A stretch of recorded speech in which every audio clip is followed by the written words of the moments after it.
Behind every myth is a warning. At Paranormal M, we dig up the legends and uncover the disturbing truths that they're hiding. Subscribe if you want to know what really happened. What is the weirdest or most paranormal thing that has ever happened to you?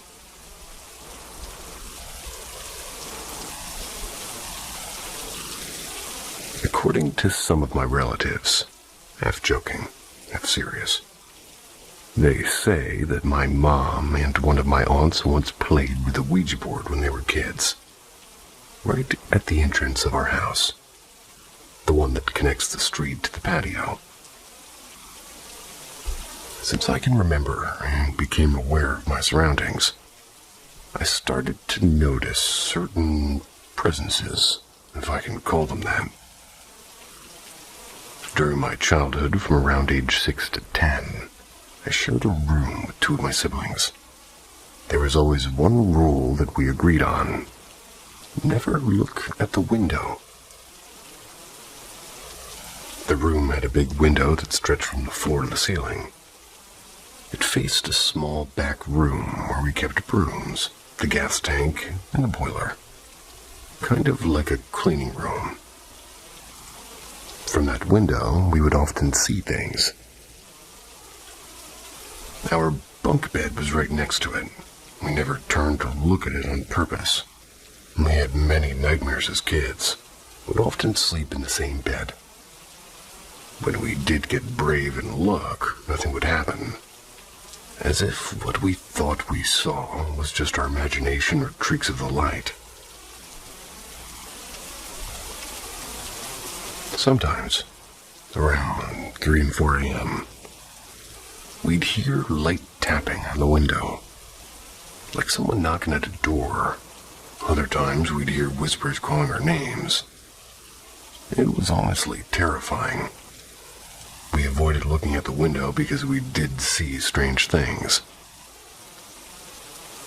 I remember seeing two little girls there. It wasn't just once. It happened several times. Always at night. They stood so close to the glass it felt like I could sense their breath. One wore a black dress and the other a red one. They looked like old, creepy dolls. Even now, remembering that gives me chills. Things got more intense over time.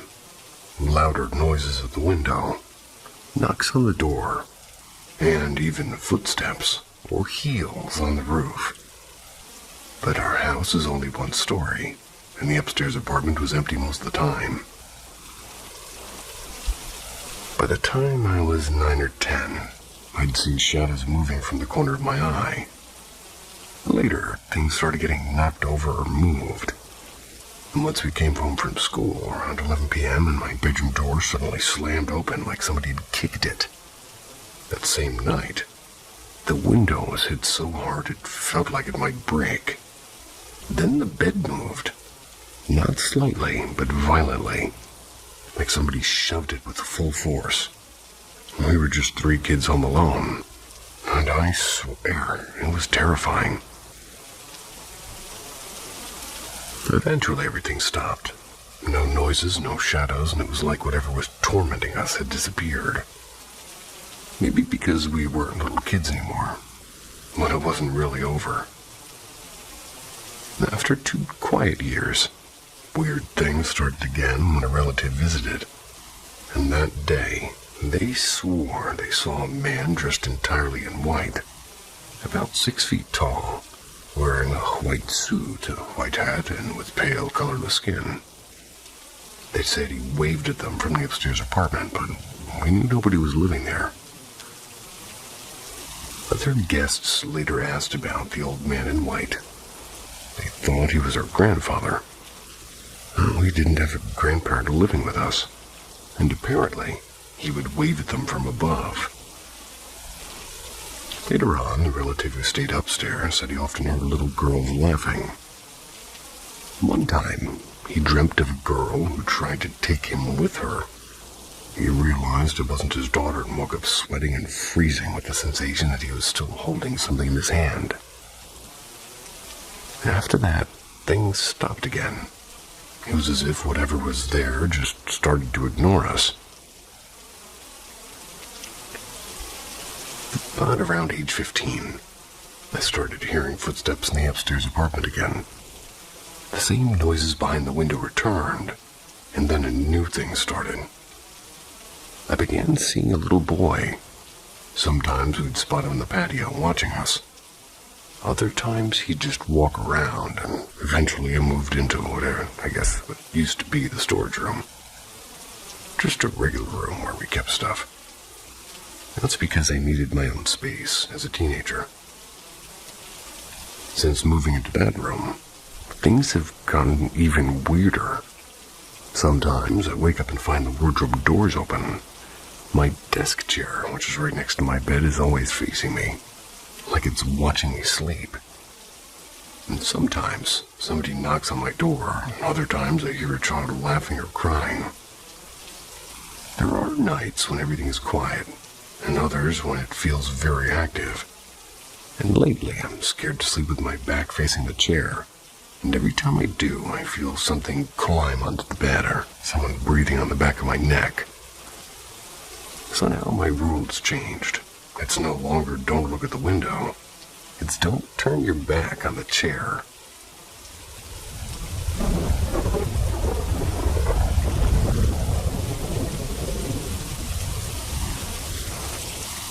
After 2 decades from my own memory, I finally wrote down my experience.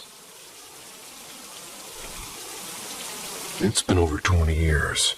Sometimes I wonder if I made it all up. Like maybe my mind filled in the gaps over time, reshaped the past into something stranger. But then I talked to my mother and she remembers too. So I know what happened, I just don't know why.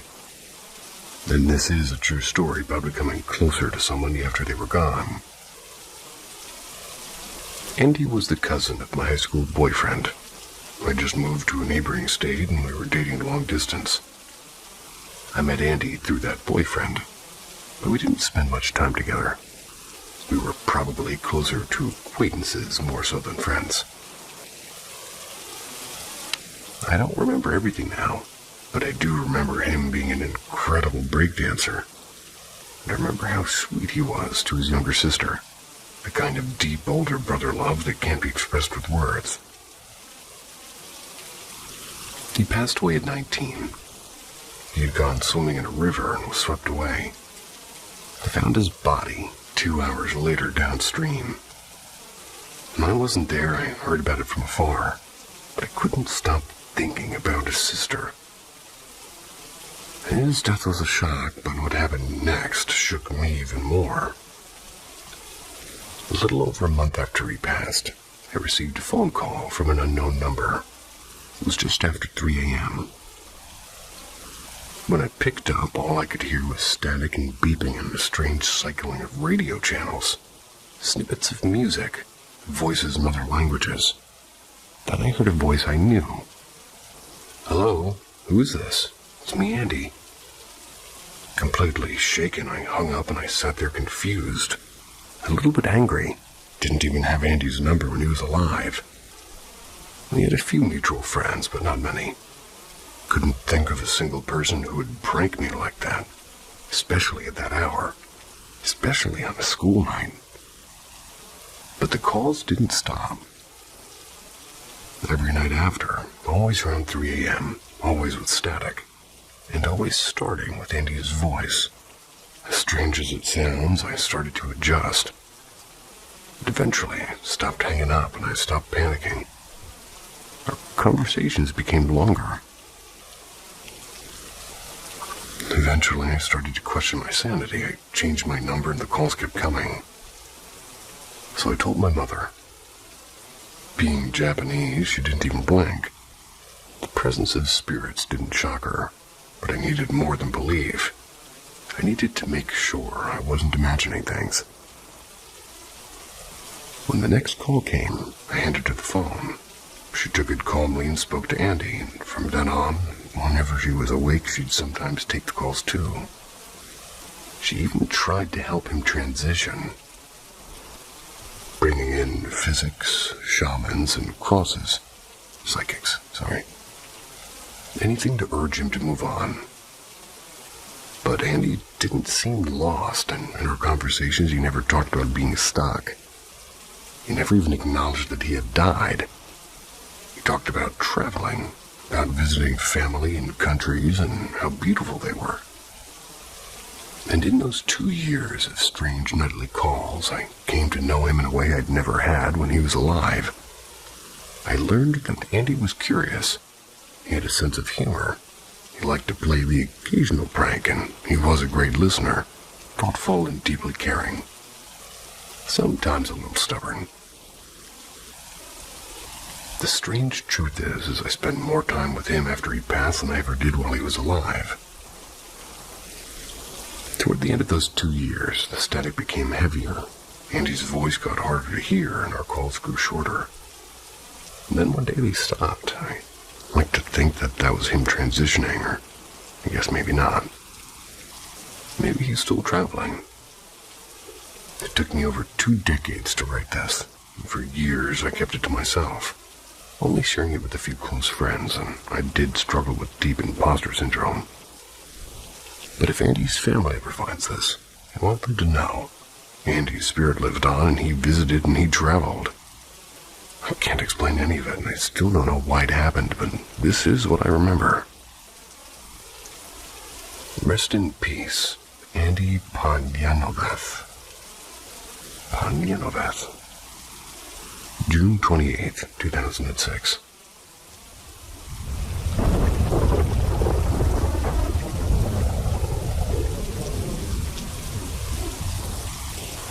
Was this a fairy trap? My husband, a 30-year-old male, and I, a 25-year-old female, entered into a different reality through some mystic tunnels. The story begins with my husband and I going by our lonesome to some haunted train tracks our friend group had showed us. The train tracks themselves had a weird vibe, and when a ritual was performed, you could see a ghost train. I put haunted and ghost in parentheses because I'm very skeptical in general. But after our last trip, I may be a bit of a believer. The ritual would be for all of us to be in a single car, go through 2 very small, identical tunnels. These went underneath the tracks, with maybe half of a mile between the 2. When I say small, please understand it was only room for 1 car at a time on a dirt road, and passing through you could reach your arms out the windows and touch the sides of the tunnels. Upon passing through the second tunnel, you would make a U-turn, passing back underneath the second tunnel. You'd park before passing back under the first tunnel and wait. Upon waiting, a ghostly bluish-tinted train would come, and if you tried to throw something at the train, it would always end abruptly before whatever was thrown could make it up.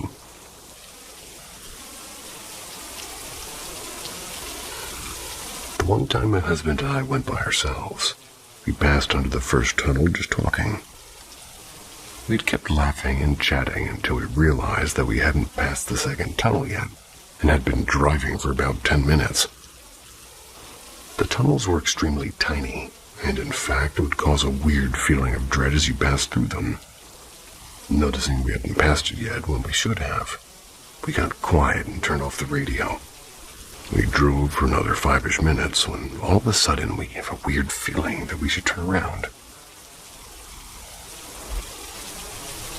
We both decided that we should turn around and that maybe we had just spooked ourselves.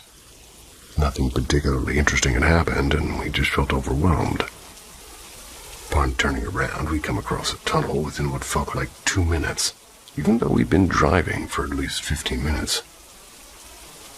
We had laughed when we saw the tunnel, thinking we scared ourselves and were just kooky idiots. We decided to leave instead of wait for the train, since we thought that we hadn't done the ritual. However, after we passed underneath that tunnel, we came across the true first tunnel again on the way out. Both of our blood ran cold. This was when we were seeing the first tunnel being the second tunnel on the way out. We'd only entered in one coming in, passed through two on the way out. We spent 15 minutes traveling, but only 5-ish going out. To this day, we still don't know what happened. Well, really, what would have happened if we kept driving.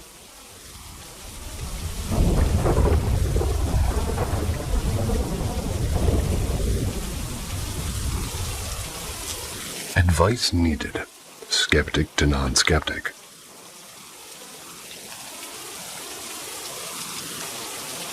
My partner and I got our first apartment together in May. It was an emergency move, but I adore our place.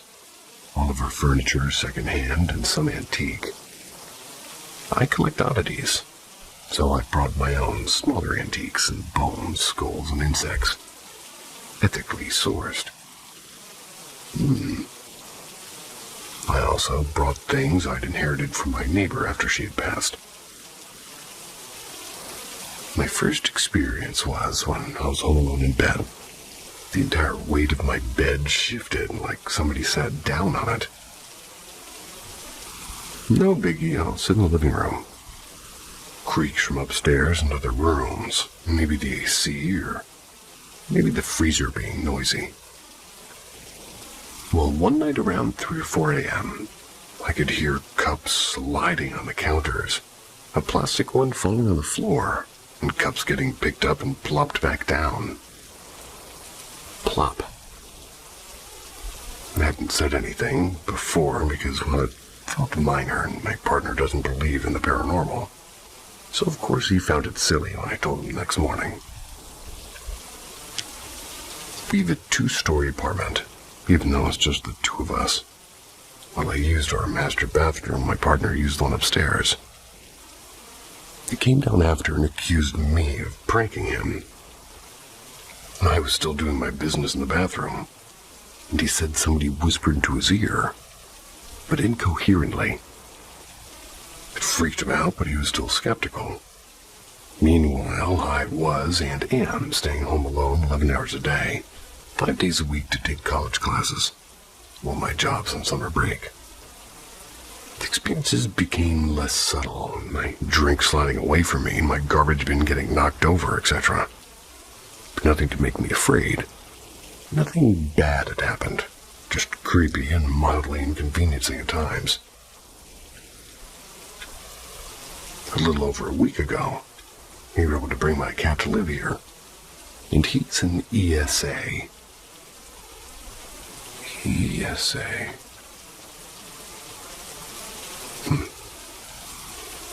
He's very clingy, but very energetic. I hung up some toys with bells on them, and he gets the zoomies at night. My partner woke up from the bells and opened his eyes to darkness, but also a figure darker than the surrounding darkness. It began to creep closer to him, so he turned on his flashlight. And of course, no one there. Checked out the living room, but my cat wasn't there with his toys.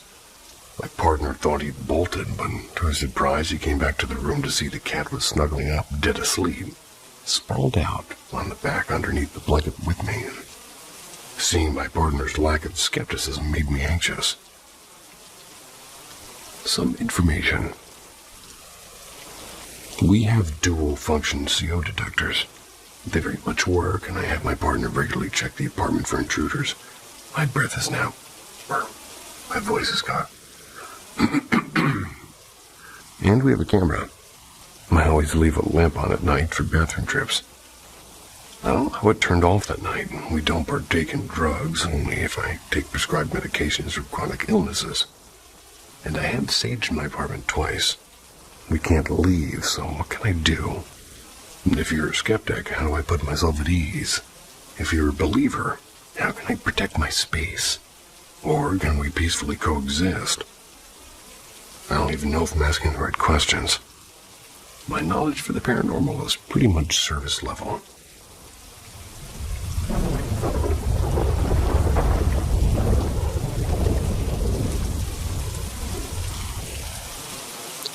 Devil's Triangle. This happened to me when I was younger. It is a true story. I was maybe officially in my double digits, but still around that age where the only scary stuff you know and believe is the cliched things like zombies and vampires and werewolves and the devil and things like that. Those are classic things people believe in, huh? I had and still have best friends who happen to be twins. We lived in New Jersey at the time, and I was maybe 15 minutes away from their house.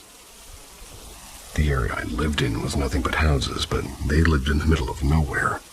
Woods, and more woods for ages. And naturally, we loved this. I met them in 3rd grade, and we started hanging out around 4th grade. Well, from the start, they told me all about the paranormal stuff that they'd claimed happened around their house. They were the first people to get me into the spookier side of things. They introduced me to YouTubers whose videos still give me the chills now as an adult. Shout out to Mr. Nightmare, laughing my ass off. And from the start, they told me of a supposed Satanist cult in their area. Now, again, I wasn't a huge believer in ghosts or anything at that age, but it was interesting to hear about it from 2 kids who very clearly were believers. Anyways, there's a field pretty close to their house. About halfway down that field is a quarry. There's a gravel road, like pit road is what we called it. It leads through the woods and down into the field, so workers and trucks can come and go to the quarry. Well, just in the woods, a short, maybe 5-minute walk from Pit Road was a spot they called the Devil's Triangle. And they never explained it, so I had no idea what it looked like. But they did tell me about it all the time. I always pictured some ritualistic table with skulls and candles and whatnot, being a young kid. Well, we talked about it, and we never went there, till a year or so of hanging out. So, sometime around 5th grade, he finally decided to take me there. So we made the short walk to the field, then along the tree line surrounding it, and eventually onto Putt Road. We avoided the passing trucks, as people, especially children, weren't allowed back there. And eventually, they pointed and told me we needed to step off the trail and into the woods to continue. The second, and I mean the exact second, my foot hit this grass and leaves off the trail, it hit me like the burning, spine-tingling sensation of being watched, of eyes burning to the back of your neck. It was also accompanied by this horrendous butterfly feeling in my stomach, like any second I would throw up. I kept quiet and I didn't want to chicken out. They'd think I was a wimp. So we carried on. Eventually, I saw it. Absolutely fuck all. Nothing. Until we stepped closer. I can only describe it as a crater in the ground. A random 7 to 8 foot deep circle in the ground. Probably about 30 or 40 some odd feet in diameter. Not super great with measurements. But the odd thing is the fact that the center of the crater was raised, level with the ground around it, and on that center was an old fold-out table. I say old, but it could have only been a year old, but the weather has made it look so nasty and worn. It was almost snapped in 2 pieces, and that was it. The Devil's Triangle was more of a devil's donut. This is where they pointed out the triangle aspect. There were 3 trees, the only sign of life in a forest filled with it. 3 trees on the outer edge of the crater. They just so happened to form a triangle around the crater itself, and moving on from the descriptions, we stood at the edge of it, not really wanting to step in considering it was supposedly evil. But the youngest of the twins, C, decided that we should, so As we walked into the woods, they had this thing intensify 100-fold as we stepped down into the triangle. And then I remember nothing. Absolutely nothing. Ow. One of the twins, M, stayed close, seeing that I'd been getting paler the whole walk to the triangle. But he did explore just like C, and we separated, all staying in the triangle. Just not side by side or anything. After about 5 minutes, when M looked at me, he said I was looking around, but I was blank-faced. He apparently said, "You look really bored, P." My response to him was, "M, come here." "I'm right here, dude." "No, I mean come here now." He said I didn't shout and I wasn't angry. It wasn't anything. But something made him come over to me, and the second he stood beside me, one of those 3 trees fell. A perfectly healthy, intact, living, quite large tree collapsed. Exactly where he was standing not 3 seconds ago. C looked over, asked what happened, and M responded and explained the situation. C looked at me and asked, "Why did you call M over?" I knew. They asked me about 59 times what I knew meant before I suggested we leave. So we ran. After 5 minutes of running, they said we stopped to catch a breath. And that's where my memory kicks in. I remember stopping to breathe, but that's it. I don't remember going into the triangle. I don't remember calling M to me, and I don't remember the tree. I don't even remember leaving the triangle and running. I remember catching my breath, and then I was fine. Trying to play it off to act like I hadn't just lost crucial moments of our lives. I asked them to repeat what happened to make sure I remembered them correctly. And they did word for word, and they both swear the same things happened. And they still, to this day, don't know that I don't remember it, but I have no idea what made me say those things. And I don't know what to make of it. I don't know what to say if it was a demon because it saved my friend. But it did happen. I can't remember a goddamn thing. And that story is one of 2 times I had. It's like some sort of connection with the paranormal. Knowing someone else and something else was there with us. Or apparently speaking through me. Naturally, I haven't told many people. It's because I think they'd assume I'm batshit crazy. So I figured I'd share through here.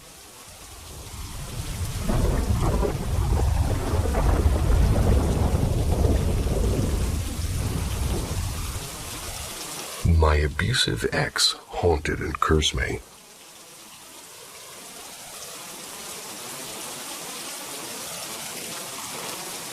So about 6 months ago, I got out of an abusive relationship.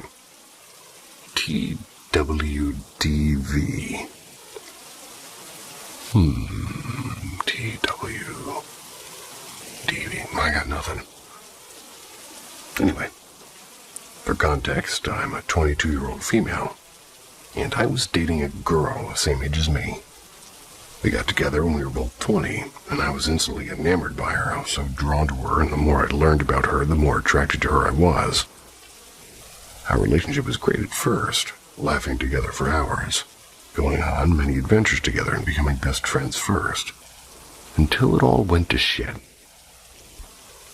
So my ex was really big into spirituality and astrology and all that. So it was something we talked about a lot before we started anything romantic. And we had a very creepy experience together while randonauting.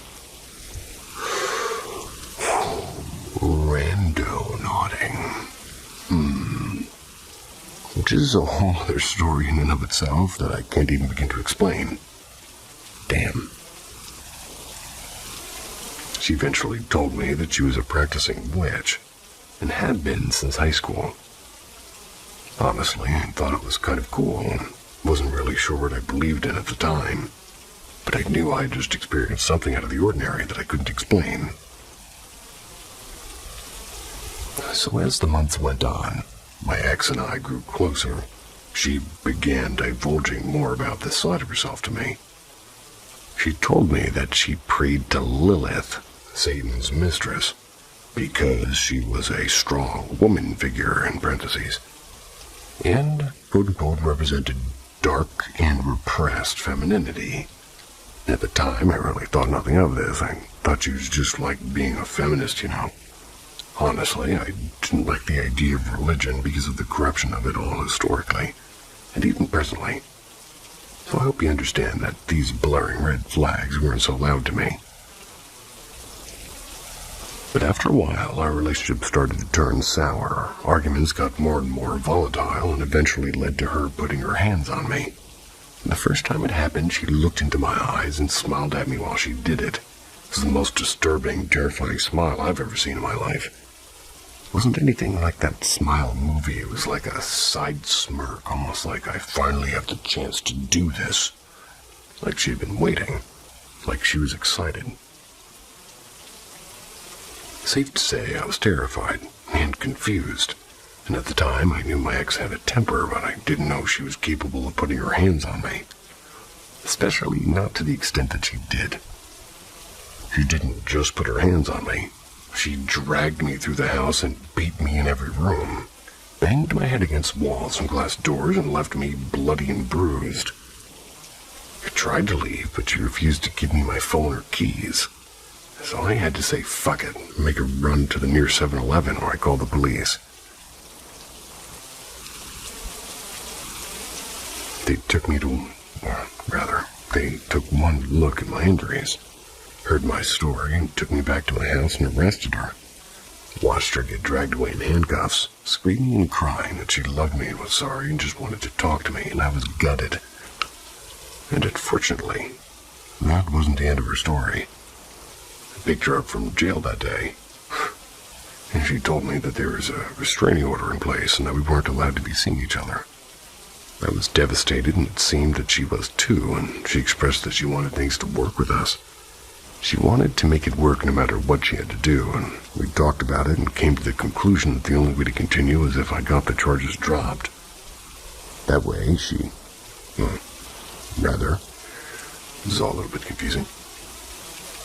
Because she couldn't bear to be with me if she had assault charges on her name because of what she did to me.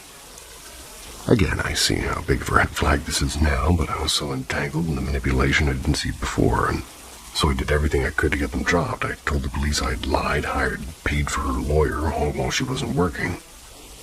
And she never had a real job our entire relationship, by the way.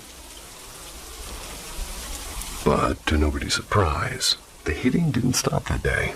It only got worse and more frequent. But I wasn't going to risk calling the police again, because I knew what happened last time, and how mad she got when she saw the discovery and watched the body cam footage of me telling the police what happened.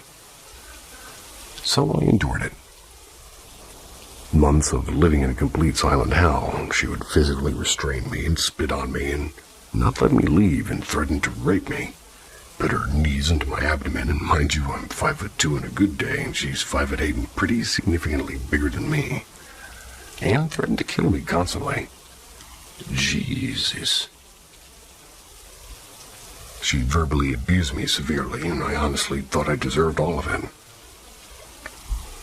Not only did the beatings get worse, but the worse they got, the more she enjoyed them. One time in particular, I started to have an asthma attack during the beating. Jesus. She just sat back and smiled at me, waiting for me to die. And then she suddenly started to panic and called 911, freaking out on the phone with them and crying. This didn't just happen once either. Sorry, I'm not laughing because it's funny. I'm laughing because it's absurd. I came to terms with my fate. I was terrified, but I didn't know how to leave, and I knew I was going to end up dead. Until one day, we had a fight, and she ended up manipulating me into saying I wanted to die after telling me numerous times for months that I'd be better off dead. And everybody else would be too, and she had had me admitted into a psychiatric unit. Backwards land. I was livid at first, and I thought she deserved to be locked up in there, not me. Yeah, but I didn't know that this would end up saving my life. Being away for a week and being surrounded by people who saw me, who told me I wasn't worthless and I was actually pretty cool, gave me the strength to leave, and it was one of the hardest things I had to do.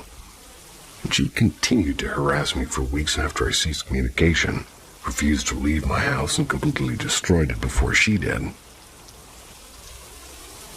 Oh. And completely destroyed it, before she did. Took a lot of my belongings. But at least I got out with my life intact. In the next few months, I got a restraining order against her, but the terror never faded. I still felt her presence, and I felt her haunting me, whispering into my ear, and it felt like she was still there. And then I remembered what she had told me. If we ever break up, I'm cursing the fuck out of you and your family, your mother, your brother, your sister, your uncle, your dog, and your uncle's dog. And then, the things that had been happening around the house began to make sense. You don't say. 2 weeks after we broke up, I'm sitting in the house with my friends. It's after she'd left. And the second somebody called her evil, the joint I was hitting completely burst into flames. There's no lighter in sight, and I was just hitting that... Excuse me. There is no lighter in sight, I was just hitting that bitch. And this wasn't the only thing that happened. Shit would fly off the shelves when we talked about her and some other shit, and I was terrified. I'm not being professional enough. So I started asking around and talking to people I knew that knew about this shit, until I found somebody that could help, and she told me everything. She basically explained back our entire relationship. She wanted me to think that her hitting me was my fault and that my sadness gave her more power. And that's how she was such a powerful witch already. Switch that W around. She was using me to become more powerful. She really had been enjoying it, and not only that, but she had placed dozens of curses on me and my family. And she started this when we were still together. I don't want to detail what the curses were, because I'm not really sure how this shit works, and I don't want to manifest that anymore, so I won't, but I will say, she wanted me dead. The person I spoke to said she would help me. In the days after, I felt a weight lifted off of my shoulders. The air felt more fresh, and I felt like I could breathe again, and I felt lighter and happier and safer. As much as I now feel protected spiritually, her memory still haunts me. Not only that, but I'm now haunted with the knowledge that she's doing the same thing to some other girl in some other state. And it's only getting worse, because the more curses she places, which she's still actively doing, the more she loses her soul. She's sacrificing her soul and her humanity to place these curses and to feel more powerful and to not feel pain anymore. Honestly, feel sorry for her. Nah. But more than anything, I feel sorry for the girl who's currently being tortured at the hands of this evil. Yeah. I hope more than anything she's okay, and I pray for her now, and I hope she survives and has the courage and strength to do what I couldn't and stop her. There's so many more chilling details, but there are some things I'm just not ready to talk about, and some things I don't want to put into the universe any more than they already are. So, I really hope you all can understand how truly terrifying this was and still is without the complete story. It's also my first time telling it, so I really hope it made sense. Yes, it was terrifying. Yes, it was made sense, and what the heck was that? Moving on.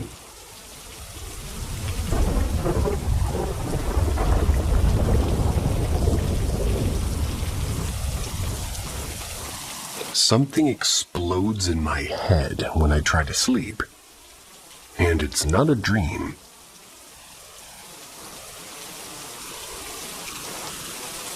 This started about 15 years ago.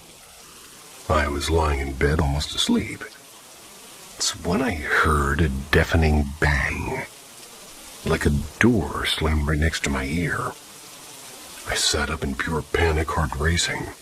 Everyone else in the house was asleep. Nothing had fallen, nothing had moved. There was no sound, but it felt like it happened inside my head. At first, I thought it was some kind of a dream, but it kept happening. Always when I was about to fall asleep or drifting in and out of sleep. Sometimes it was loud, like a thunderclap. Sometimes someone screaming my name or yelling something completely random, like, "Wake up or eat my muscles with vinegar." Yeah, really. Over the years, the sounds changed. Hopefully the subjects as well. And recently, it's more like an electric shock in my head. It's intense, with a wave that sometimes spreads to my chest or arm. I've even felt it build up like a pressure in the back of my skull. And if I move, it disappears, only to restart moments later. Almost like something is charging. I later discovered it's called exploding head syndrome, which sounds fake, but it's real. And surprisingly common. Still, part of me wonders, why can't I feel it build up before it strikes? Why do the voices sometimes sound so real? Why do some people experience it once in their life and others for decades? Has anybody here ever experienced something like this, or something that goes beyond the medical explanation? Only recently heard about that myself. The name of it's a bit jarring.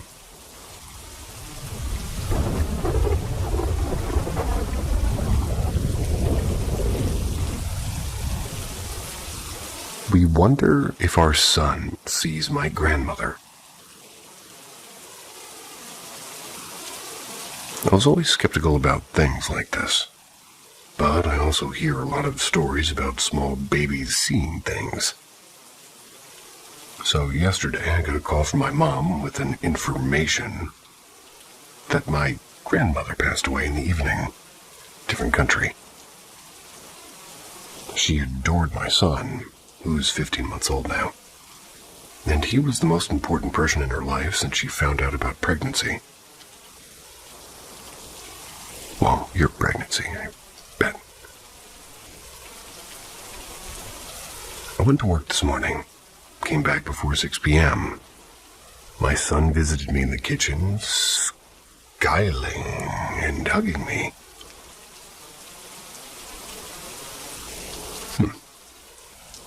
Then looked behind me and started waving, saying, "Papa," which means bye-bye. I turned around and asked what he's doing, and my wife said he's doing this since I left this morning. Looking at the corners of the rooms, waving and saying "Papa," and just to note, till now he was waving with "Papa" only when he was waving for goodbye. He was even doing this in the garden when we were playing outside. He even stopped once before in our bedroom, looked inside, and ran straight to my wife being scared.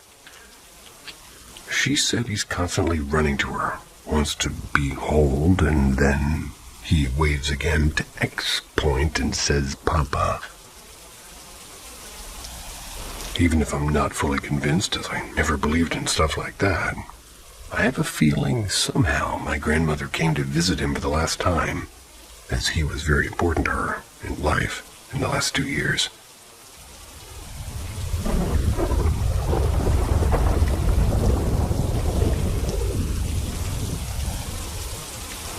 My story. Long story, but short, is God is real. Okay, so 2020 November. I was 14. Long story short, my brain went wonky, and I developed OCD. Didn't know what it was at the time. I thought I was just going mental. This was also COVID times. And on my phone, I kept seeing stuff about spiritual awakenings and 11/11 and all that jazz. I thought of all of this was happening because I was having one. When you read the rest, it won't make sense why I thought like this. I've seen ghosts since I was little and into my early teens. Seeing somebody stand at the end of my bed wasn't out of the norm for me. So when I did awake to see something, I just went back to sleep. Anyway, I started getting bruises on my legs and handprints and finger marks. They would be brown straight away and disappear as soon as they came, sometimes overnight. My parents saw these things happen over a period of time, kept their eye on it. And every morning I could guarantee to have a new one. I saw orbs and caught them on camera regularly. They would respond to me if I asked them a question, such as, "Go past the camera if you're a boy." I would see shadow figures, and they were so black it was hard to comprehend. No faces, no clothes, just tall, black, and the outline of a body. I was called him the Oval Man, as the head was oval. Logical. Sleep paralysis with these shadow figures, too.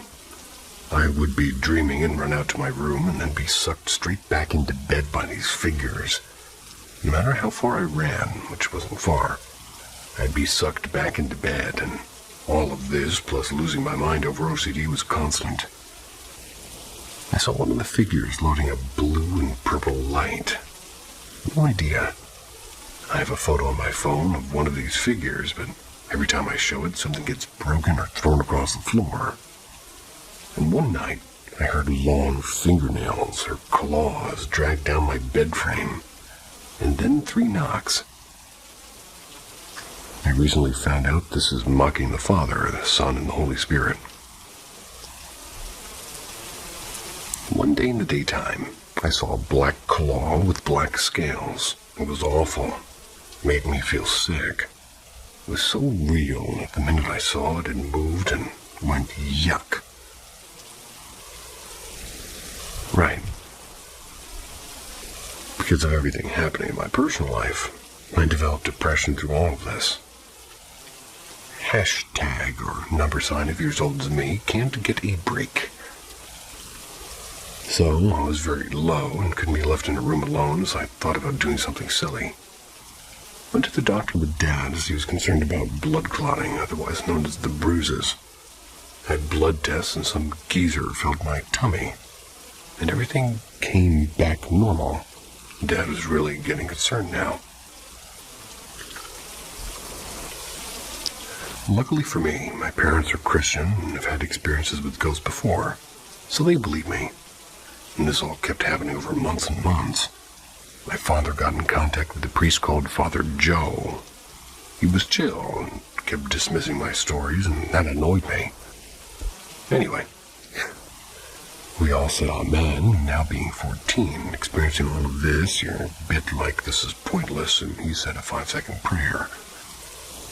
Turns out this Father Joe was an exorcist, and he only dismissed my stories because he didn't want to scare me. And when I tell you I never had it since, it all stopped it overnight, basically.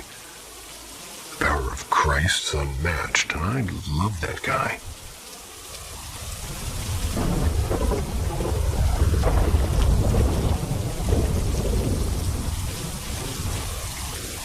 I'm unsure if we're having paranormal encounters in our neighborhood. I live in the outskirts of Santa Lucia in Honduras, in the borders of a national reserve called La Tigra. We have dense forestry around, and beauty is overwhelming. Birds of all sorts come to our window to eat, and the weather is always fresh. Everyone around seems to enjoy this, but there are instances where this place doesn't feel as peaceful as it appears to be.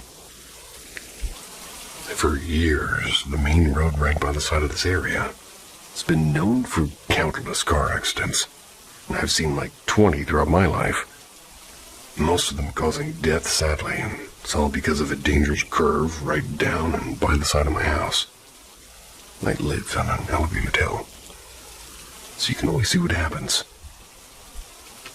Long story short, these accidents have been speculated upon, and people, including my family, parents, cousins, and aunt, they all live close to each other. We relate them to the activity that we've all witnessed in the area. Just a few nights back, my brother and my aunt saw a door handle roll on its own multiple times. The door didn't open, but something was trying to. They've also seen a shadowy figure across the room at insane speeds. And my grandma, rest in peace, circa 2008, heard someone call her name right at the door. No one there. In the early 2000s, my parents were walking down a dirt road when 3 white short figures appeared behind them. Something threw rocks and branches and possibly trying to harm my dad, who stood between them and my mom. They still tell this story every now and then because a few years ago somebody in the area saw one of these figures in their house. She claims the thing became taller. She didn't even think about it to run and flee her house. Security guards of a private residence in the same area claim they've seen short white figures cross the dirt road too. Keep in mind, this all happened right by the side of the main road. The RN25 KM8. What could these be? Especially the white figures. I tried to get footage from my aunt's security cams, but their software isn't great, at least with my house's cameras. It takes time to search the timeline, and I don't even have access to her cameras. There's not been a chance to explore them. The residence's cameras are even harder to get to, so don't even know the owners of the place.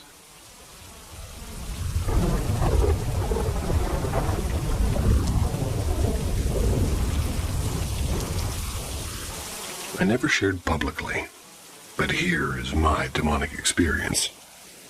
If you want real for you, well, careful what you seek. With those things out of the way, I present my experience with the demonic. Background. I grew up raised on Christian values, even attending Catholic private school for a couple of years. And despite this, I was a standout problem child and never really believed any of it at all. I found some of the stories from the Bible interesting, but overall detested going to church. Nobody in my family really forced the religion on me. I just happened to be within a family that held mild Christian values. With that said, none of them were really devout Christians themselves. And this is important, because it should be understood that I was quite aware of Christian beliefs. Never actually took them as truth.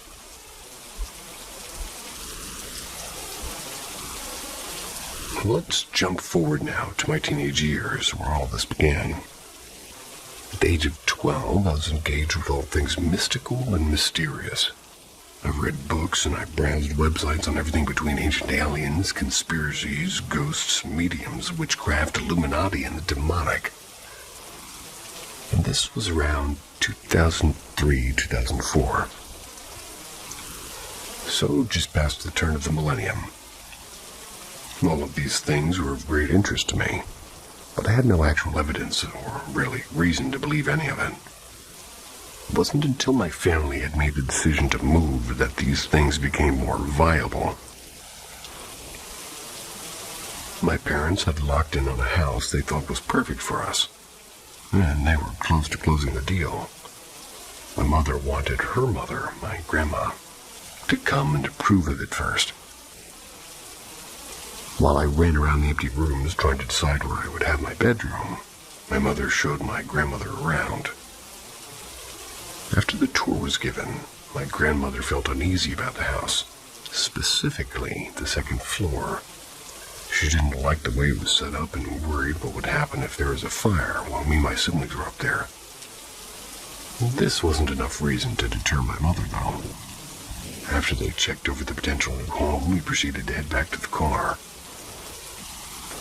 While on the drive, my mother mentioned to my grandma how she was weirded out because she could have sworn she saw a little girl staring at her from the second floor window.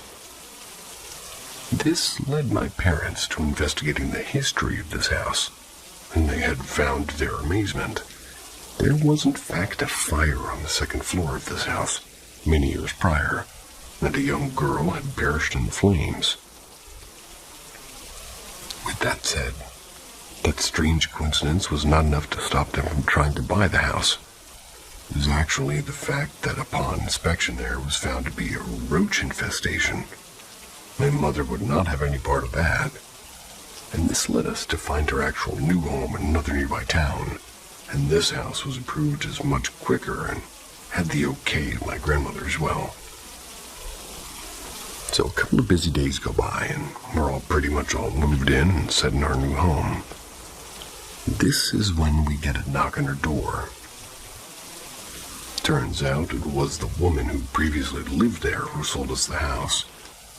She wanted to pass a message on to us.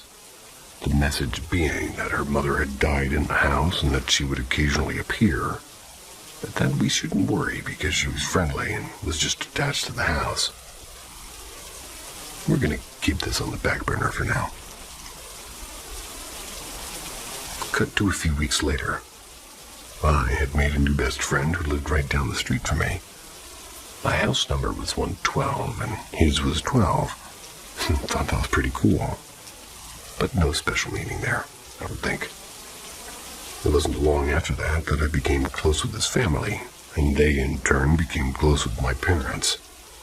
We would regularly visit each other's homes for get-togethers. The first get-together we had, my friend's parents asked mine about the move, where my parents filled them in on the details. And this is where things got a little bit strange. To our surprise, my friend's family actually lived in the house that we were looking at prior for like a good decade. Or they proceeded to say they moved because that house was incredibly haunted. They said there was 2 different ghosts in that house, one of which was a young girl and the other a malevolent old man. This shocked my family. So far, intuition was on point. My friend had 3 older brothers, 2 younger brothers and 2 younger sisters, one of whom they adopted, and they also ran a daycare out of their house, so it was quite packed on the daily. Each of the older brothers had traumatizing hauntings happen to them in the house. Well, that house. The oldest brother, who was 21 at the time, still wouldn't sleep with the lights off because of him. This was the first point in my life where I'd seen multiple people confirming and agreeing upon spiritual activities in a real capacity. Now let's jump forward to about the age of 14. Following my same interests, I was fascinated with the idea of ghosts and spirits. I wanted nothing more than to interact with them in some way or another. But despite the past mentionings, I myself hadn't seen one single shred of their existence. It was frustrating. I tried all manners of contact.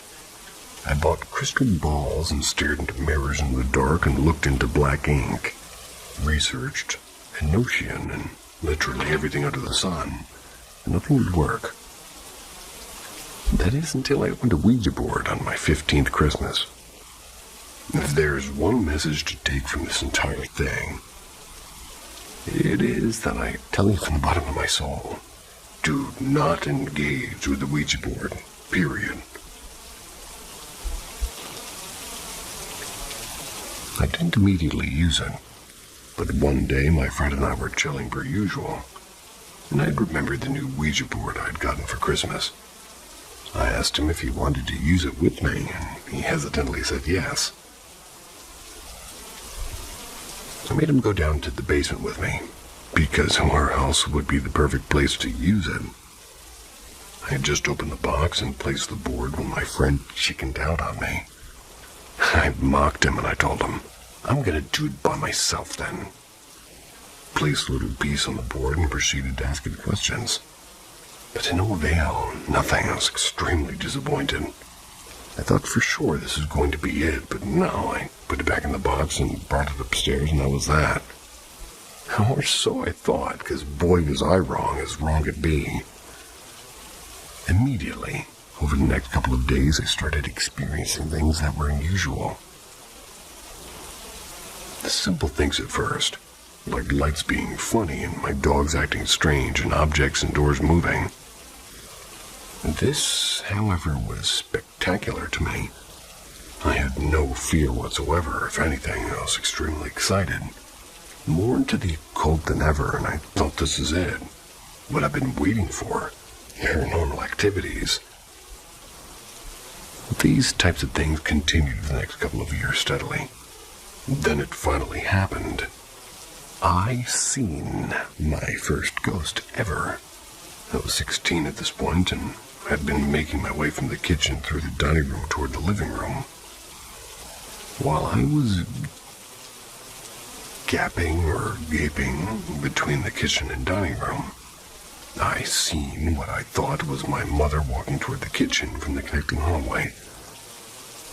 I took note in my peripheral of her pink dress, which threw me off a bit because my mother normally doesn't wear such a thing. It wasn't until I made my way through the dining room to the living room where I seen my mother and father sitting on the couch watching a movie. This instantly made me take 5, because I realized my mother not only was not wearing a pink dress, but was not in the hallway going to the kitchen. I proclaimed to my parents instantly of the shock and surprise I was in, but they straight up shrugged it off and continued with the movie. I didn't press the issue because I was now elated with the fact I'd actually seen a ghost and I'd instantly presumed it to be the prior owner's deceased mother. I would go on to look at her as sort of a guardian spirit of the house, so to speak, though I never did see her again. This event was ultimately a bad thing, because it put me more at ease with the idea of communication with the dead. I took her spirit as an example of what all spiritual things would be like, which pushed me further into looking for such things. However, over the next 2 years, things progressed for the worst. I developed insomnia, and there would be random spots in the house that would make your blood run cold, and doors would knock over and over. Things would be thrown out of the closets and off dressers and shelves. And one of the more creepier experiences would be electronics acting without electricity. Dolls would speak their recorded sounds on cue, without batteries. I'd taken them batteries out and all such things and tried to prevent this. Lights would go on and off repeatedly. I've even had TVs go white static and start blasting max volume. I would unplug them, and it would stay on and go louder, and this scared the straight crap out of me, literally getting chills through my body reminiscing about it now. And these weren't things where I could question other possibilities. These things were seen as nothing other than what they were, like impossibilities.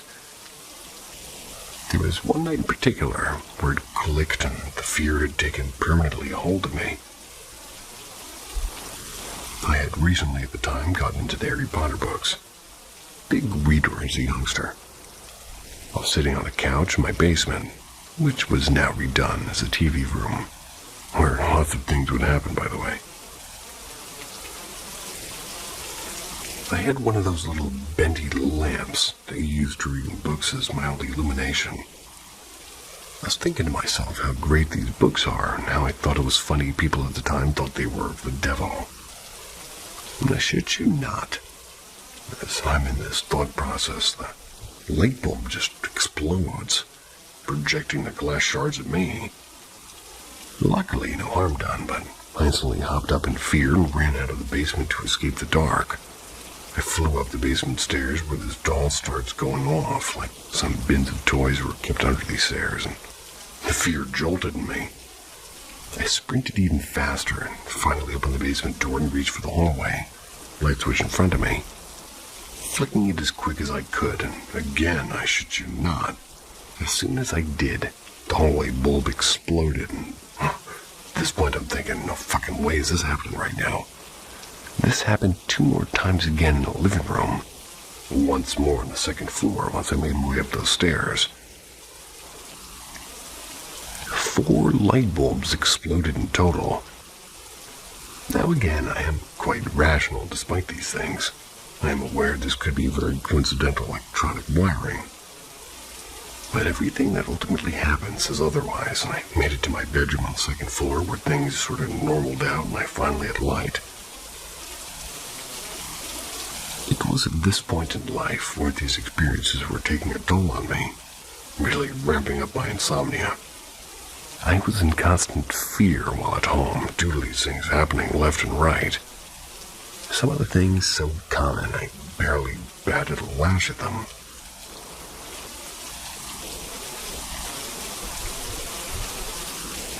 Now, before we get to the big one, I want to give a few more descriptors of everyday occurrences at this point. While laying in bed, I would do everything in my power to avoid looking in my closet, which had a nasty habit of opening wide, so I'd be gazing straight into a dark void. And before you say draft, I might add I would lock or blockade it regularly.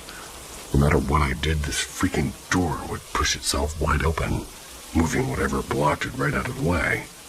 It got so bad I tried bargaining with it, just telling it that it was free to do what it wanted as long as it wouldn't open on me while I was trying to sleep. And I'm 33 now, and I tell you as a well-rounded adult that this was not mind tricks. Not every night, but quite a few of them. I would feel things crawling beside me onto my bed.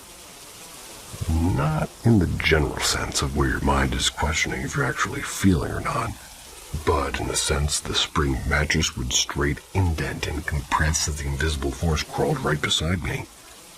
Again, this scared the shit out of me, and I would freeze in fear.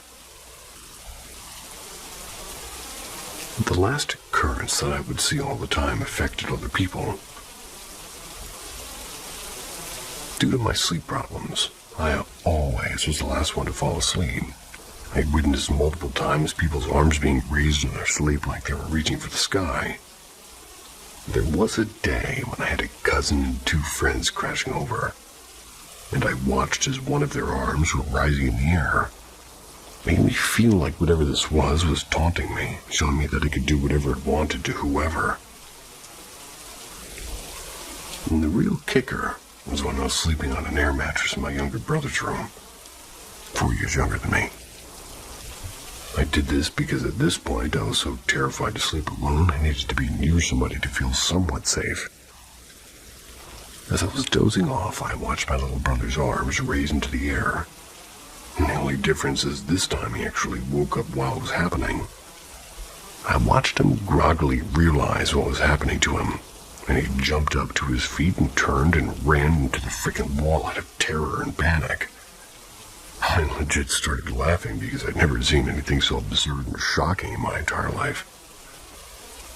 The way his feet moved was like an old cartoon, like he was Sonic the Hedgehog. The way the blankets jumbled beneath his scurrying feet and the sheer speed at which he hopped up and darted into the wall. Safe to say, both my brother nor I got any sleep, and so if you've made it this far, you understand at this point whatever's going on has been ramping up and became more bothersome by the day. And this is where we climax.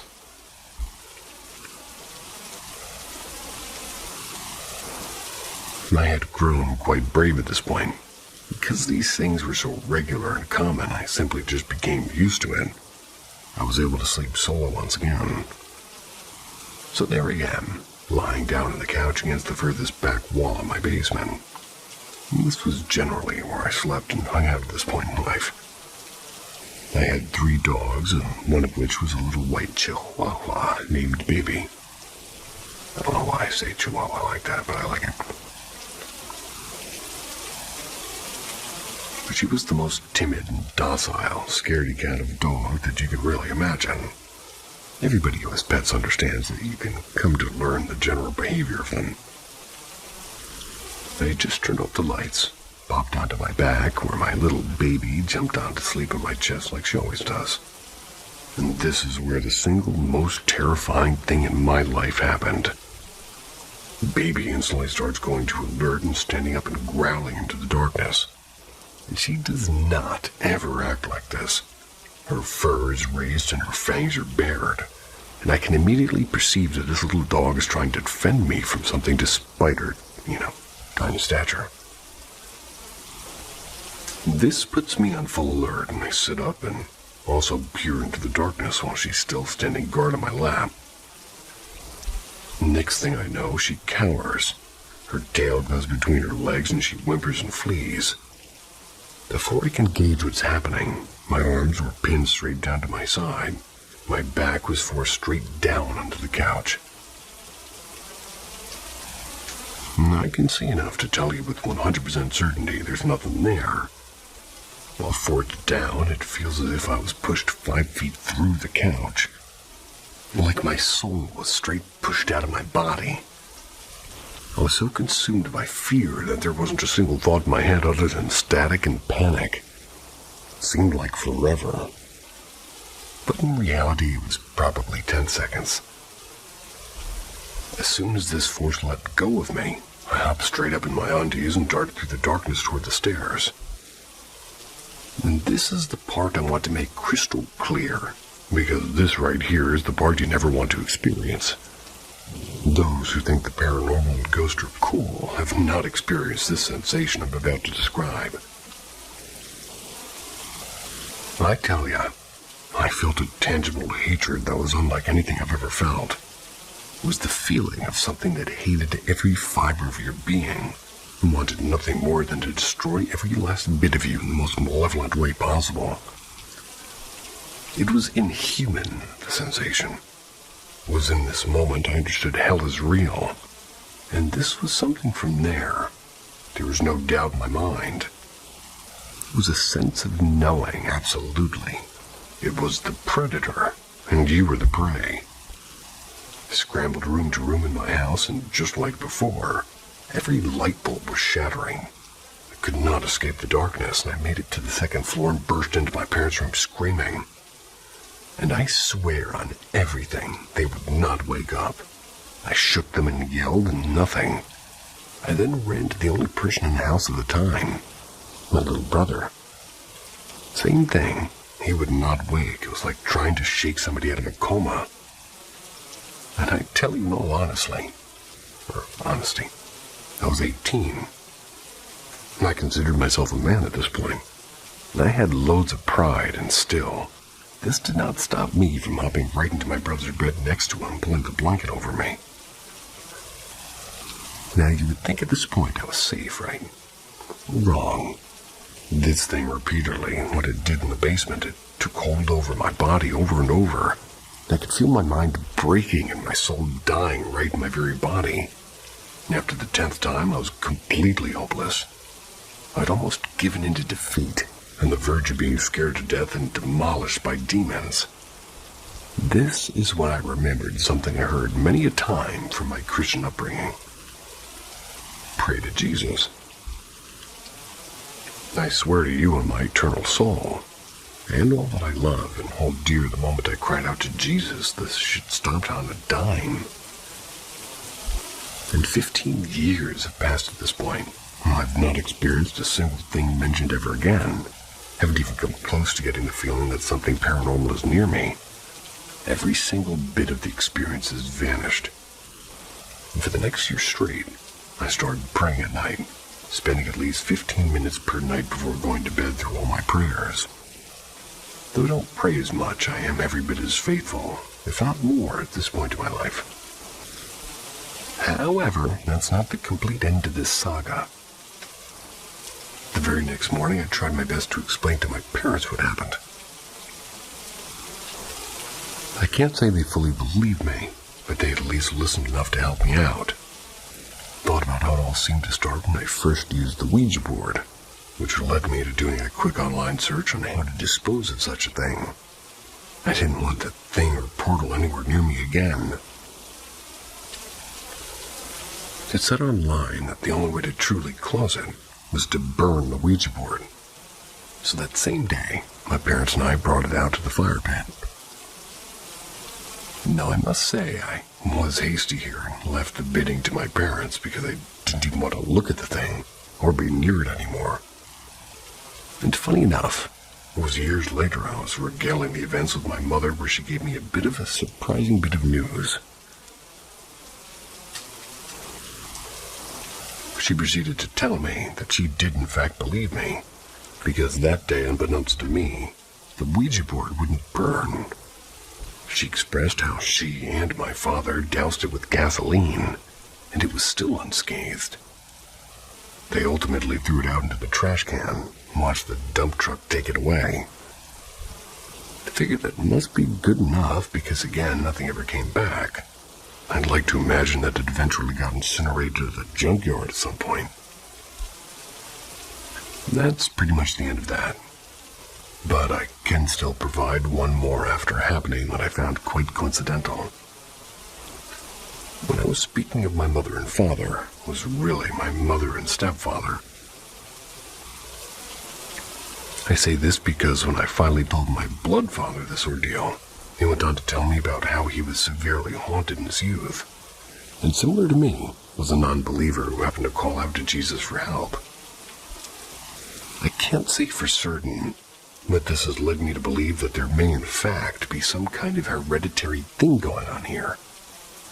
Like I started out saying, I've not fabricated or embellished even one bit of this. And I have pondered the thoughts of such things as mental disorders. But to that degree, I still have two things to go against that. One, doctors have continually found my mental health to be fine. And two, no matter what the case, it stopped forever on the drop of a dime the moment I called to Jesus. There may be a few more things I'm blanking on at the moment because I have been writing this for the past 2 hours or so. Getting to that point where my brain is fizzing. But I'm more than happy to take on and answer any questions you may have.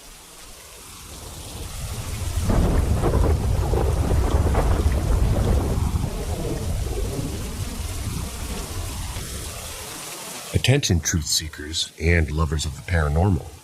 Paranormal M is the ultimate destination for those who crave a dose of the supernatural. Hit subscribe to our channel and hit that like button.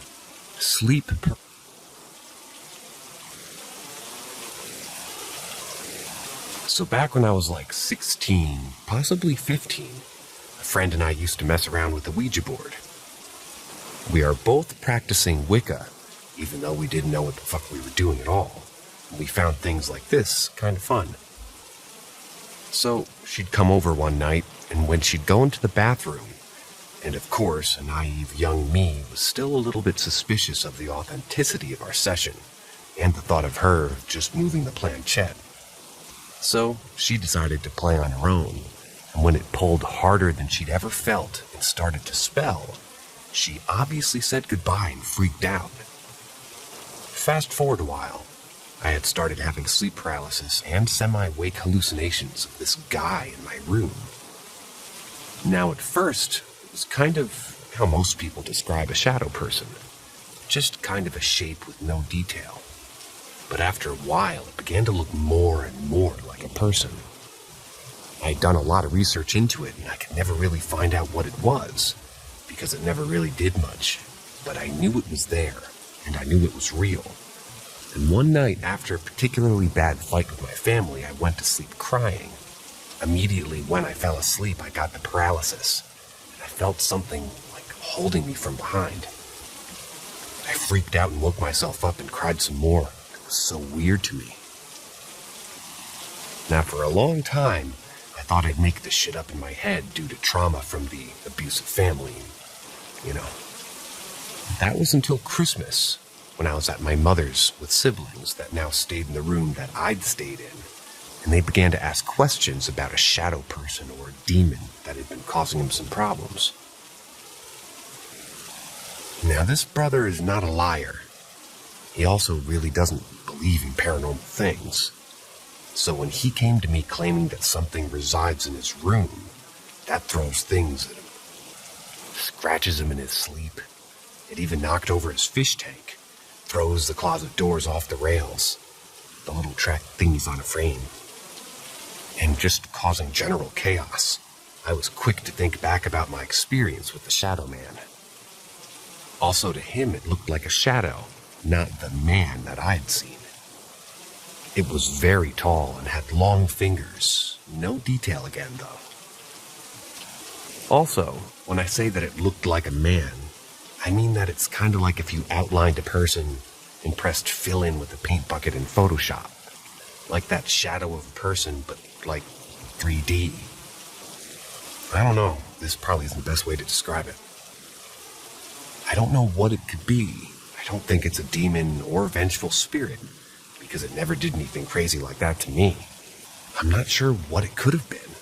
You guys can think I'm lying or whatever, but this is 100% true, and I didn't even believe it for a long time until my brother brought it up to me.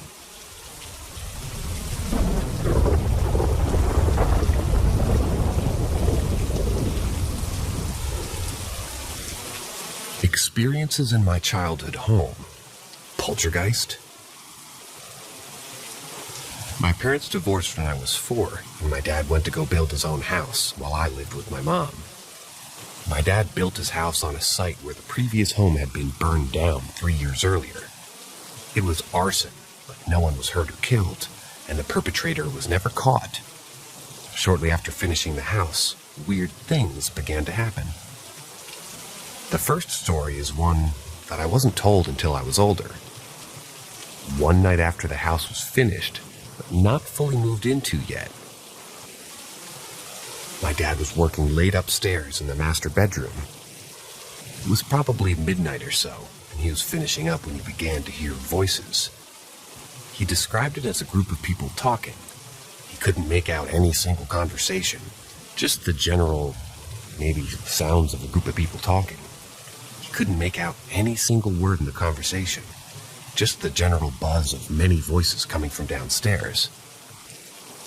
Confused, he left the bedroom and stood on the landing, just listening. The only thing that he had. And he charged downstairs only to find nothing. However, the voices were still talking. He entered the living room and stood there, listening. He said it sounded like the voices were coming from the ceiling, like the group of people were super tall or something like that. He began to get scared, and he shouted at the voices to shut up, which they did. It just fell completely silent. My dad left for the night pretty quickly afterwards. The next thing is something I remember. Sometimes when my sister and I stayed over at my dad's, and by the way, we would spend half a week with our mom and half with our dad, the smoke detector in our room would go off in the middle of the night. It never happened when we were with our mom, only when we were in the bedroom asleep at night at our dad's. The smoke detector in our bedroom was also the only one to go off. No other detectors in the house would do anything. My dad tried replacing the battery and even replacing the whole thing, but it would continue to happen for a few years. I remember waking up in the middle of the night to an alarm blaring and running to my dad's room to tell him that the alarm was going off again. This happened once a month or so for the first few years that we lived in that house. Finally, this is something my entire family witnessed. We had motion detector lights on the stairs leading to the basement. And one night we were in the living room, which had a perfect view of the stairs to the basement. We had a sheet in the doorway at the time because my dad just hadn't put up a door yet.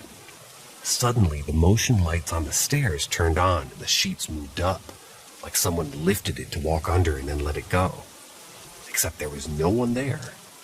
I remember being super freaked out, but my dad didn't seem worried, so I wasn't either. Years later, my dad told me that he was actually terrified, but didn't want to scare my sister and I, so he pretended to be fine. The smoke detector was the only incident that kept happening, but after a few years it stopped, and nothing creepy happened in that house ever again. We moved out when I was 14, and I haven't been back since. To our knowledge, no one has died on the land or been buried there, so I'm not sure what this all was. Any feedback would be great.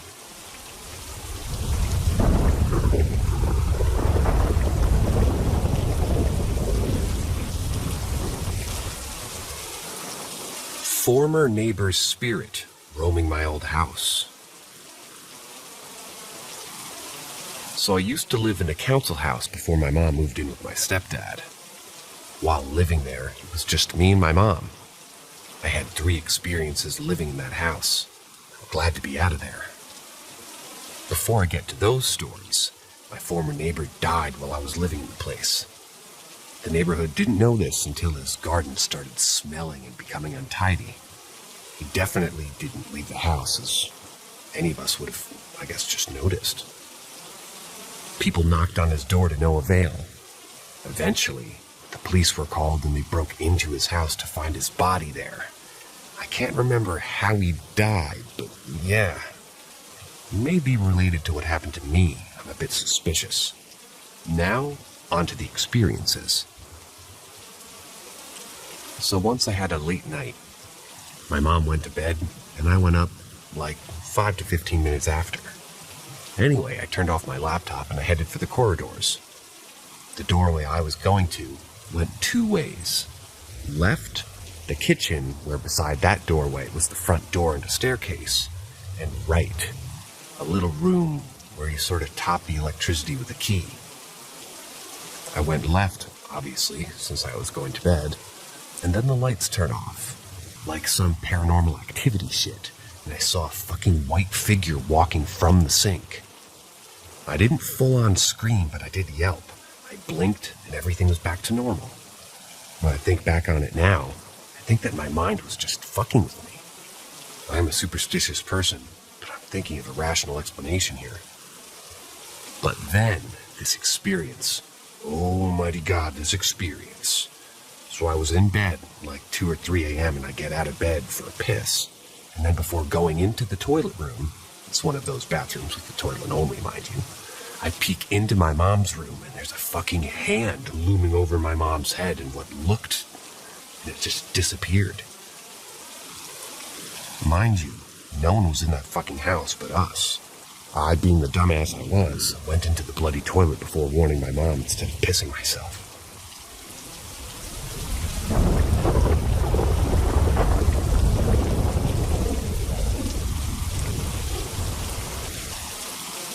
Still not sure if she was evil, but she was definitely angry. I used to work as a guide, and then as backup, and even as a field director for several wilderness therapy programs for troubled kids in Arizona, Utah, and Idaho. They were all good jobs, but where I worked in Utah was in the West Desert south of Dugway. It's possibly the ugliest and creepiest part of Utah. Tons of sketchy stuff happened to us out there. This story happened in 2005.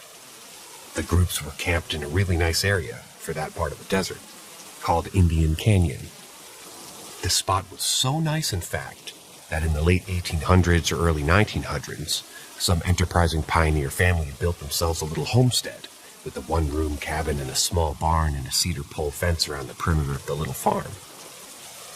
All of that, of course, now was just crumbling, rotten ruins. The cabin, it seemed, had burned down well over 50 years ago, and what remained of the barn was poking out of the grass in 2 or 3 foot shards of gray wood scattered all over the nearby vicinity. This week I was also camped in an Indian Canyon, but further down the road. I was manning the Infield Emergency Response Vehicle, or the ERV, better known as quote-unquote backup. A new position that I helped invent when I took a list of things that had gone wrong in the field to the directors and explained that because of the horrible response time and the spotty satellite phone service, the only reason that we weren't shut down, or that people weren't dead, was because we were just lucky. Not because we were prepared or efficient at responding to emergencies. Now, we had radios and someone listening to them 24/7, never more than a few minutes away with the vehicle. That's how it worked in theory, anyway. One of the boys' groups was camped at the mouth of the canyon in the foothills about 2 miles away from me. The other were just a mile beyond them. The girls were close, too. I was camped somewhere in the middle of the canyon on the top of a small ridge that had a little jeep track side, and a little road branching off the main dirt road running up the canyon, and the girls were just a couple of ridges over, maybe a mile away. Though to drive to them, I'd have to go back out to the main road and take a different jeep trail up to their spot. Maybe a 5-mile trip. I was about 1.5 miles below the staff training group that was being headed by my wife Jessica, divorced now. There were going to be several groups of parents coming out to visit their kids later in the week. So both the boys' groups and the girls' group, all on that side of the mountain, had all elected to stay put for a few days and work on building backpacks and gathering fire sets and a lot of other primitive skills. The training group had been in the field for almost a week. and they were getting ready to split up and go join the student groups for the last several days of their training. This left me with less to do than normal. I didn't have to find new sites for groups or drop anyone off water or food. Everyone was well taken care of and no one was moving for several days. I decided to build a sweat lodge next to the creek up near where the new staff were camped. I found the perfect spot, well out of sight of the group on a small, smooth sandbar right by the water. I got to work. I harvested some big, long willow saplings that were bendable enough to weave a frame with, and arranged them in a 10-foot circle, digging down 1.5 feet for each one to anchor it in the sand. I bent them into a dome 4 feet high and 10 feet across, and wove the branches together with supporting crossbars until I had a structure that I probably could have stood on without breaking it. I walked down to the truck, which I'd hidden in some pine trees 1/4 mile away, and hauled a large bin of tarps and cowhides and plastic sheeting, along with my fire set and some other gear up to my lodge. As I was walking back down the creek, I remember feeling like someone was following me, but when I stopped and looked, I couldn't see or hear anything. It was a beautiful day for July. The morning had started out with some high, wispy cloud cover, but that had long since burned off, and the noon sun was high overhead. It wasn't yet too hot, however. I was high enough in the mountains that the oppressive heat that I knew was slowly baking the kids' groups in the desert below, and it wouldn't reach me for a couple of hours. I set to work placing hides first on the little domed frame. I covered those with some tarps and plastic sheeting and secured it all, so I had a pretty close to an airtight, waterproof shelter as possible with only a small arched opening for a door. I secured an old military poncho over the door so that once hot rocks had been placed inside, it could be sealed shut and the sweat ceremony could take place. I wanted it to be as hot as possible. There wouldn't be any children involved in this one, so we could go as hot as we wanted. I took the extra time around the base of the lodge to bury all the edges of the coverings deep in the sand. This was as sturdy a shelter structure I've ever built, really. It was nice. I spent a good maybe an hour gathering sage and juniper, and I covered the floor of the lodge with a thick padding of fragrant plants. I did this in part so that it was kind of a soft place to sit for an extended period of time, but mostly I did it because I was intending to invite a new staff down to do a sweat ceremony later, to help some of them prepare to meet actual students for the first time. And frankly, a group of unwashed men and women who hadn't showered in a week in July, all crammed inside a sweltering home, just sweating buckets, is a smell that should not be endured without as much sage and juniper as possible. If it was really bad, which it was likely to be, I would rum some onto my shirt and then pull it up over my nose and breathe through that. Next, I went hunting for lava rock. I found an outcropping of small rounded boulders, perfect for heating on a bonfire and then rolling into the lodge. And I proceeded to gather 3 onto a tarp. It was heavy, almost too heavy for me to sling over my back and carry, but I managed to make it back to the fire pit I dug with all 3. I left them there and I went to go gather some more. I made this to be a smaller load because it's not like I was in a hurry. I could take more trips.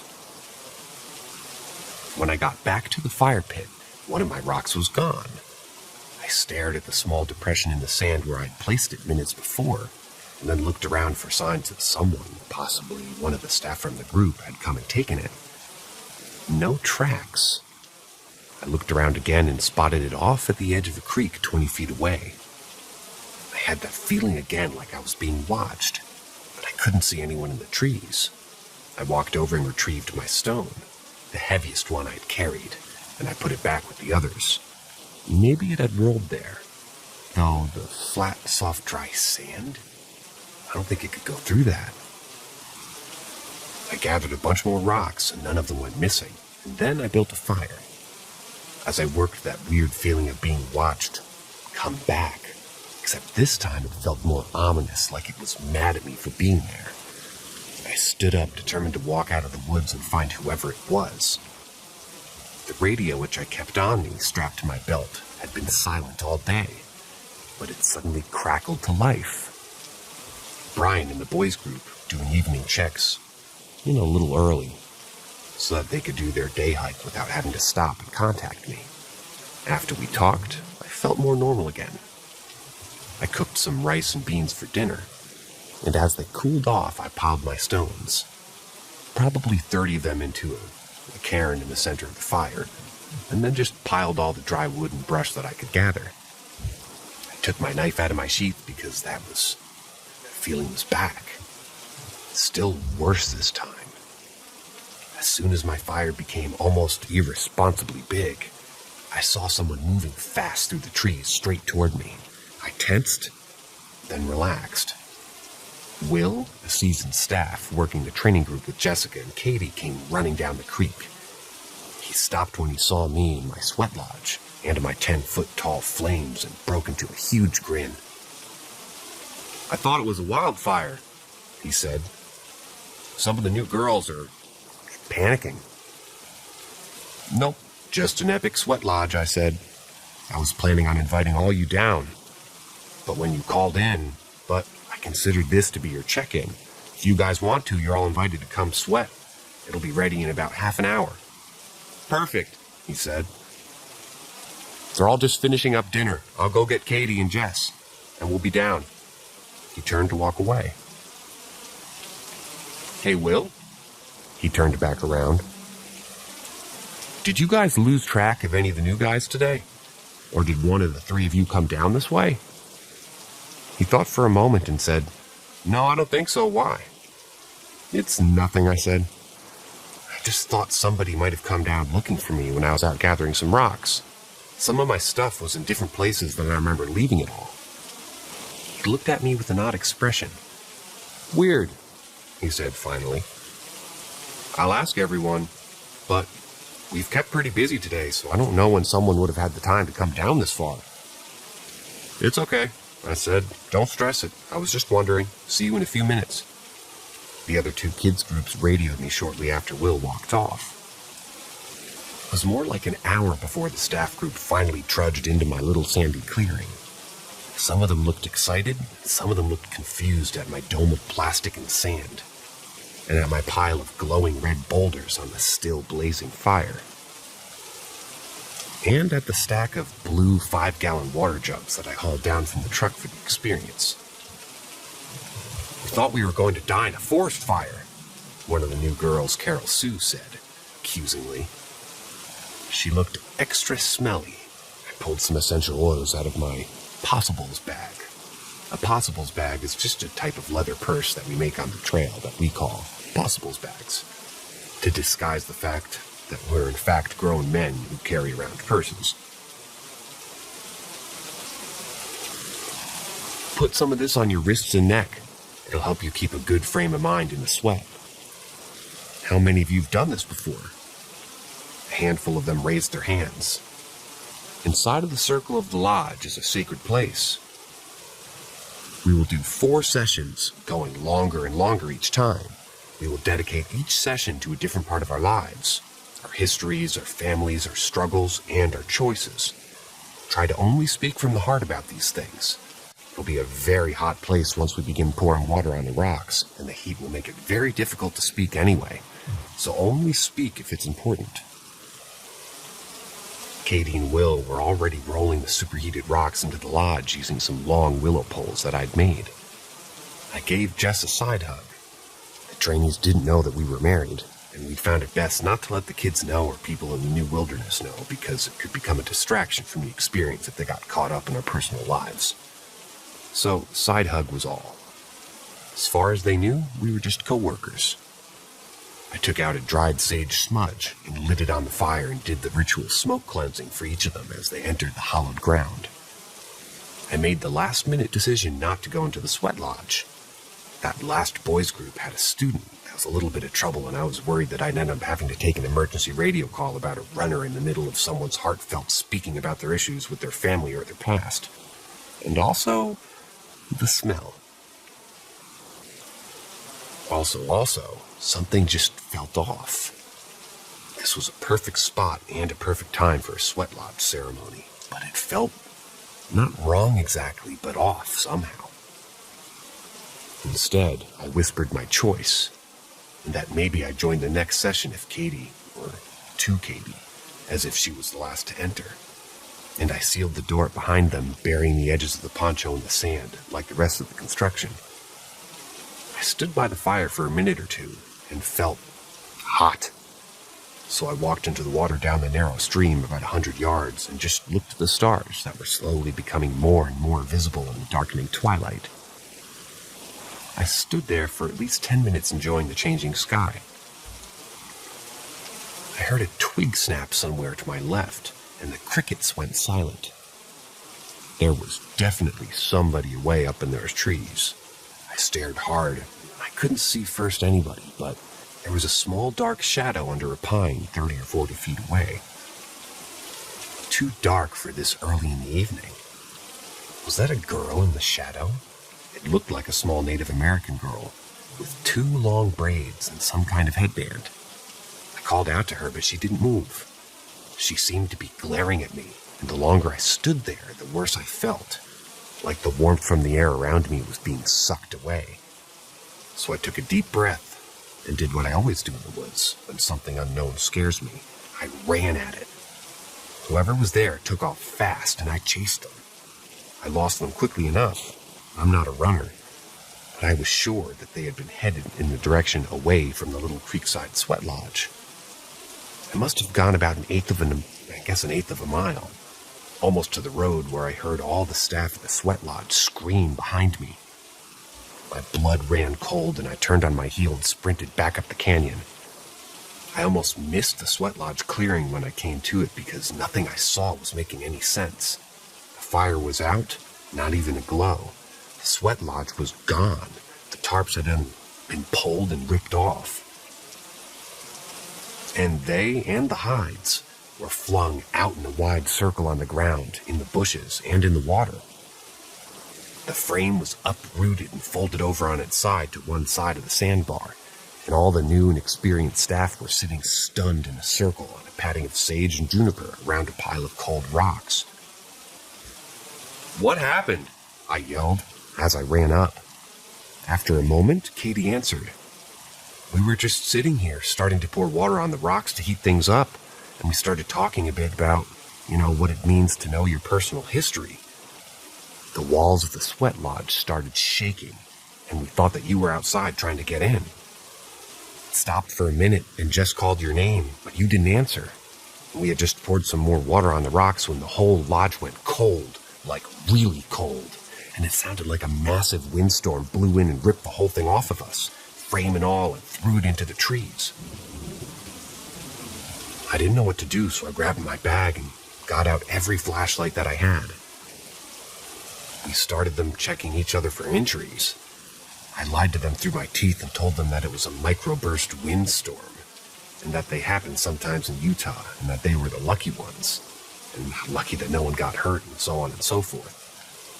And amidst skeptical looks from the 3 who knew me, I got Jessica and Will to start taking the stunned newbies back to the camp. But Katie stayed. Katie, who'd been with me through so many other unexplainable things out there, knew what I was doing. She could tell I wasn't saying something. The fire's out, like it's cold out, and it was 1,000 degrees 20 minutes ago, and the rocks that were glowing hot 20 minutes ago also feel like they'd been sitting in a creek. That's what she said. What are you not saying, Dan? I took a deep breath. I just tried to chase down a little Native American girl who can run unnaturally fast in the dark. Katie sat down hard. I looked at her, but she didn't say anything, so I continued. Today, while I was gathering rocks for the lodge, I felt like someone was watching me the whole time.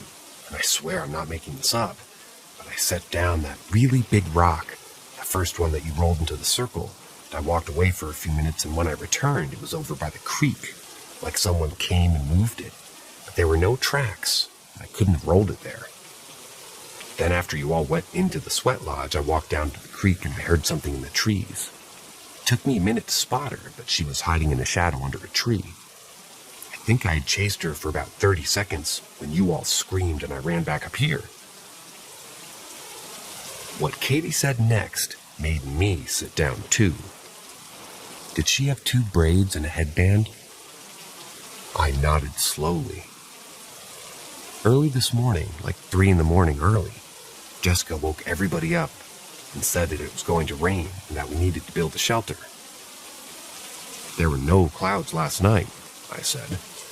I know, said Katie, but she woke us all up and insisted that we needed to build a shelter and wouldn't drop it till we all moved closer together and put up some tarps.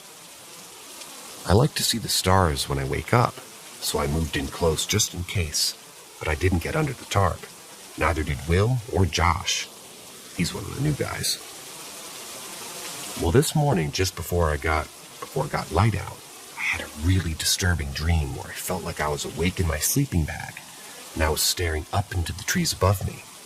There was this little native girl with 2 braids and a blue and gray headband up in the tree over to my face staring at me. I knew I was dreaming, but I couldn't move or wake up. I was only able to move when Josh on the other side of the shelter yelled and sat up. I thought it was just a horrible dream until I talked to Jess about the quote-unquote rain last night.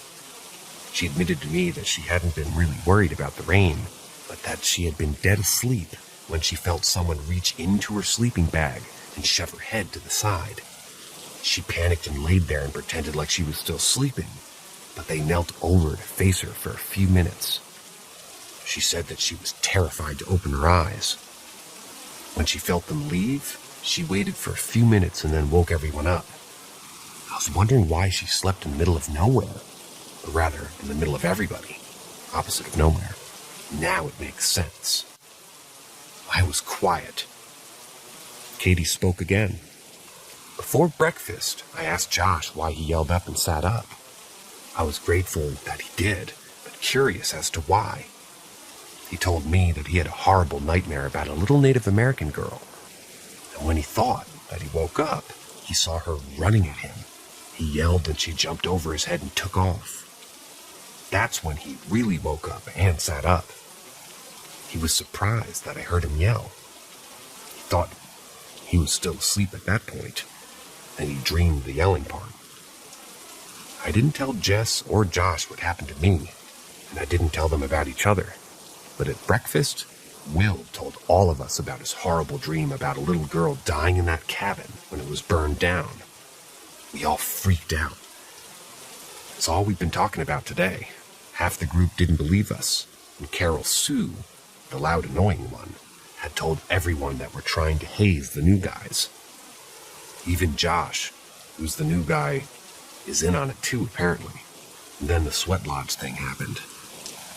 With what you just told me, I don't think any of us were dreaming. We were quiet for a long time. I think we should move camp down the road tomorrow, I finally said. I'll clean up this mess in the morning. Katie just nodded and stood up. Oh, and Katie, it's probably a good idea for everyone to be under a shelter to sleep tonight. And also, maybe don't light another fire. I'm guessing the one at your group site is out too.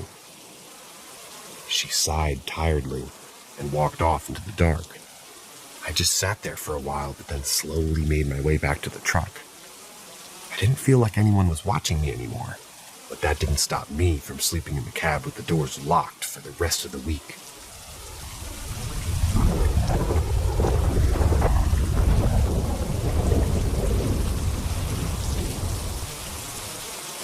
There's another family living in my house.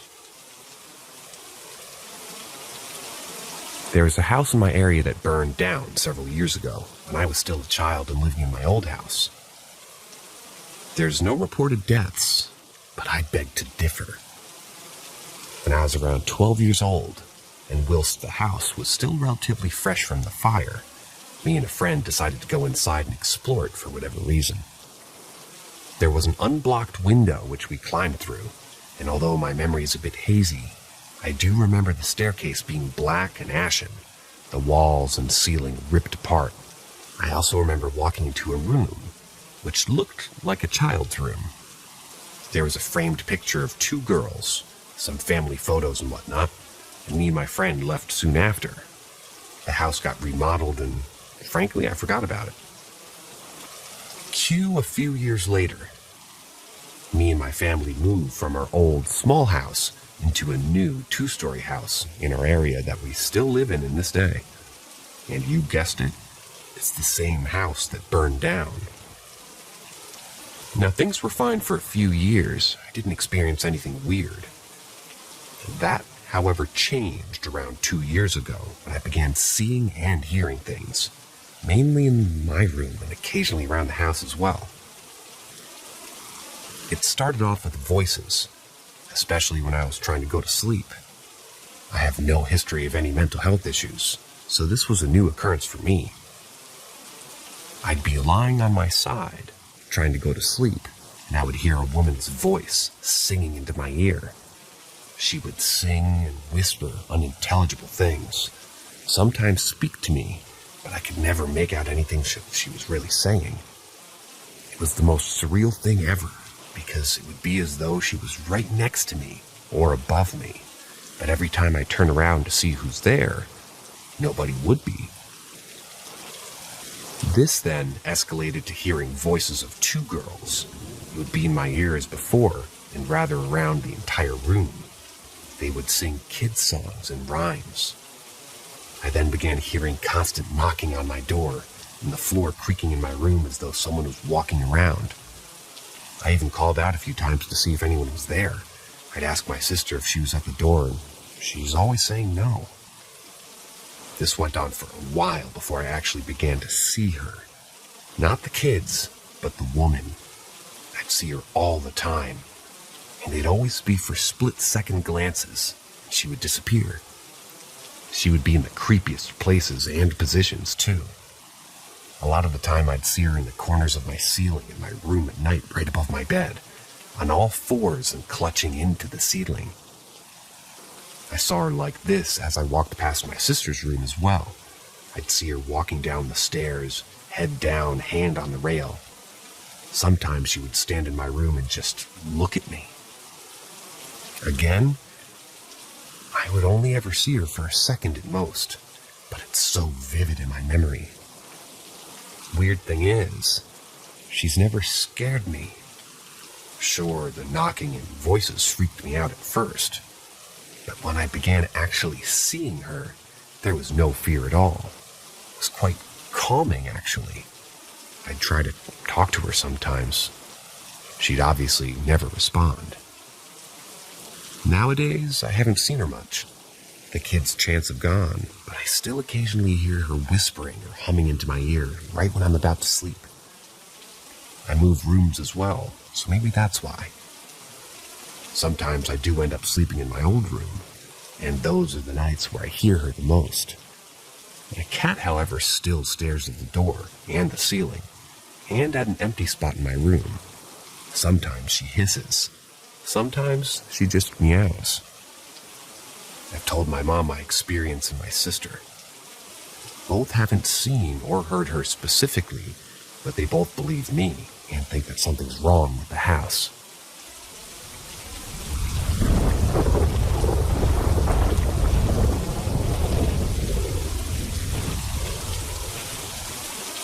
New house is haunted. A couple of months ago, I moved into an old house, built in 1902. I felt something was there. I just didn't know how to activate whatever it was that I felt it would be. At first, it was small things. Windows not being open or shut like how I left them. Doors opening on their own.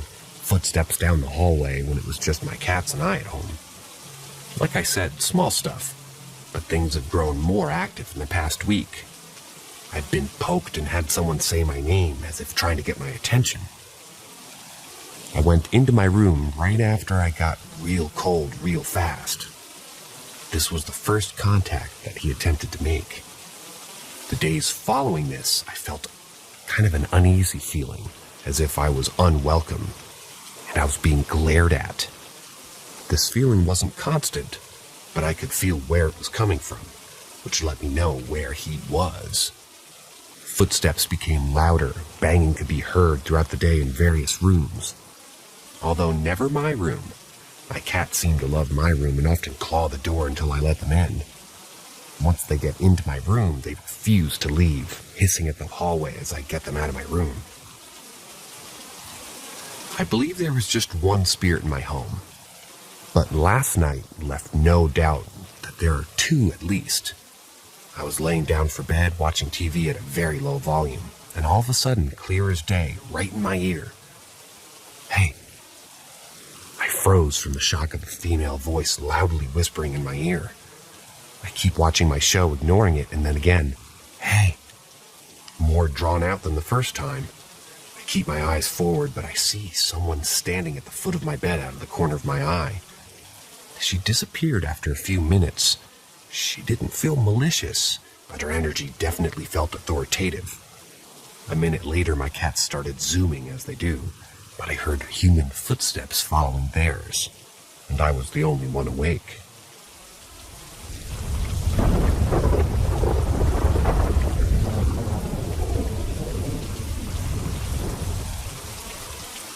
I know it's nothing too crazy, but it was the point where I started to believe in ghosts, and now I look back differently at weird experiences I had before that. About 1.5 years ago, home alone and no pets at the time. Nice setup for a ghost, you know. And no, it wasn't 3 a.m., it was around 8 p.m. if I remember correctly. I was sitting in my room, watching a movie with the door to my room closed, as always. Suddenly I hear the sound of a door handle being violently pushed down. Then I can already see the door slamming open into the wall. After a second of shock, I thought my mom or sister were home or something like that, so I call out for them. But I don't hear anything, so I look for them. But after a few minutes, I realize that they aren't even home yet, and the door is still locked. So I looked out of the window to see if they were maybe playing a prank on me. But no car in sight. I checked everything that somehow could have caused the door handle to be pushed down and slammed open. But nothing is lying on the ground next to the bookshelf, nor are there any windows open. So it couldn't be explained how the fuck the door was slammed open after that. I am and always have been a huge skeptic. But that's the one experience I was never able to explain. If some of you have any ideas of how this could have happened, I would be thankful, since believing in ghosts didn't exactly make my fears disappear.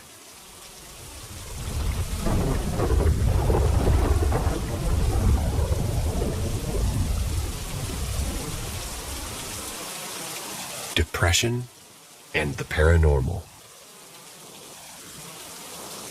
Until the opossum incident in 2018, I had never experienced anything paranormal in my life, much to my dismay.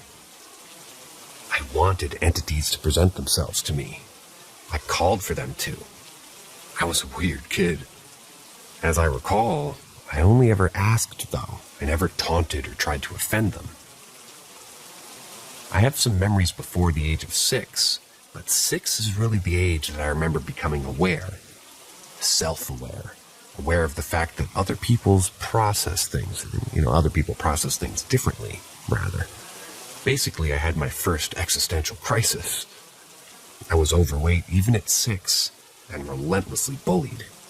Mom and Dad had straight hair, and I have extremely curly hair. Now, I love it because I know how to maintain it, after having YouTube tutorials and the entire internet at my disposal. But as a kid with parents who had no idea about curly hair, I walked around with a rat's nest until my mom's just wound up French braiding it. The bullies told me to brush it, so I did for hours, which is why my hair was such a poofy, fizzy mess all the time. But I digress. I was bullied relentlessly for my hair and my weight. My parents were divorcing. I'm not sure if I knew what suicide was at the time, but I do remember thinking that if I was dead, I wouldn't have to deal with any of this. I believe I was so depressed at 6 years old, 2001. Not just sad. It got worse in 2007, and worse again in 2015. Looking back, I legitimately don't know how I'm alive. For 19 years, suicide was my first thought waking up every morning. April of 2018, my mom died. I was the one who found her. She was my best friend, so it was rough. Tragedy followed. Dude, I was seeing ghosted me, but in comparison to the other things, it seemed so trivial. My best friend overdosed to death, and my Pomchi dog was attacked and died in my arms, and in November 2019, I lost my job because I was essentially coming to work, getting very little actual work done, spending the day trying to hide my constant crying and panic attacks at my cubicle. In any case, I was at rock bottom, just numbly existing. Didn't even have the desire to actively end my life anymore. Was just waiting to, I guess, for malnutrition or negligence just to kill me. And then it all went away. 19 years of intense chronic suicidal depression, gone. I wish I could bottle it and sell it and end all the sadness in the world. I'm now one of the happiest people that I know. I literally love life and wake up smiling every morning. To me, there's literally no explanation, other than this crazy one that finally ties back into the paranormal. What if I had some sort of entity affecting me from a young age? I got to thinking of this because a comment in the sub encouraging a poster to ward off the evil entities that felt as if these entities can cause lifelong depression. That to us is purely that, depression. No paranormal overtones or vibes from it. When I Google ghosts causing depression, I'm encouraged to evaluate for my own mental health. But I've read a few interesting things on this sub that sort of bared no Google results when I tried to dig deeper. I don't know if that's because commenters pull things out of their ass, or if they're just such niche topics. No one else is talking about them.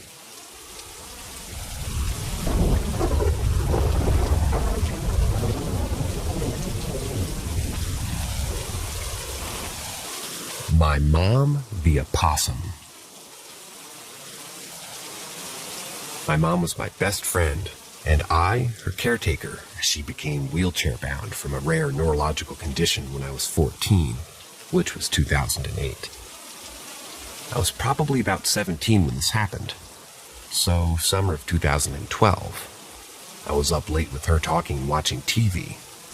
This is Texas, so despite being 2 a.m., it was still 90 degrees, and I decided to walk up to the gas station to get us some Cokes.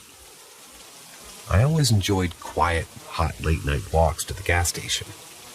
It was peaceful, and I never felt scared because I'd make the trip hundreds of times. I'd pass an empty parking lot from about 50 feet, and with the street illuminated by only nearby porch lights and the street lights. I clearly see a tiny pair of glowing greenish-yellow eyes staring at me. A couple seconds later, several more pairs of glowing eyes turned to me, all just a few inches from the first pair. I never stopped walking, but I maintained focus with the eyes until I'm out of range for fear of whatever it is that could maybe charge at me. In my head, I was picturing a fat black cat, but it would have had to have been massive. Big, massive cat. On my way back to the gas station, it was gone. Back home, I recounted the eyes to my mom over Cokes and snacks, and she was shocked to hear that I'd never seen a wild opossum before, given how incredibly common that they are in this area. She said that they're all over the place in town, but they stay hidden very well when they're nocturnal. She said that they have 24 babies at a time, and that I saw Mama and her babies were out on the prowl. And they were, of course, more scared of me than I was of them. I love animals, and opossums are cute, so it absolutely made my day that I had seen this little family of opossums. I started looking up at them on my phone, and my mom and I talked about them, and I read about them for several hours, because that's just the kind of stuff that we did together. In 2014, I moved across town into a house alone, but I'd still go see my mom every other day after work. April 4th, 2018. I found her peacefully passed in bed. Stage 4 kidney disease made its claim to my mom's life. The doctor that came to pronounce her explained to me that when an organ fails, it causes the heart to stop working, and assured me that any pain was not long-lasting, and it was a very quick way to go. 10 years of suffering due to the neurological condition, plus the kidney disease, was more than I expected to get with my mom. She was ready to go long before that. I think she fought to stay with me, but just couldn't suffer anymore. I had not seen an opossum since that night in 2012. 3 days since my mom had passed. I was still in shock stage. I was destroyed inside, and I hadn't eaten or spoken to anyone. I just cried and slept and stressed out about taking in my mom's dogs, which I was completely unprepared for. But I didn't trust anyone else to love and care for them. It was late, about 2 a.m., and hot. I had the dogs outside to go potty for a while and decided that it was time to bring them in. And after I got them in, I got the urge to turn back around and open the back door again and look outside. So I did. The back wooden fence is only about 8 feet away from my perch at the back door. To my right, about 10 feet away, there's a tree that grows at the corner of the fence, and the branches hang down and cover the corner. From the branches, I notice a slight rustling, following the glare of glowing green eyes. Out ambles a fat possum. It treks clumsily over the wooden fence, occasionally looking up and glancing at me. I'm frozen in disbelief. It reaches the point of the fence and directly across from me stops and stares directly at me. I say hi, and it turns back the way that it came and slowly makes its way and disappears back into the tree branch at the corner of the fence. Those are the only 2 times in my life I've ever seen a possum. I think my mom had a short chance to say goodbye and bring me some comfort as an opossum. My mom and I also loved birds. They were our favorite animal.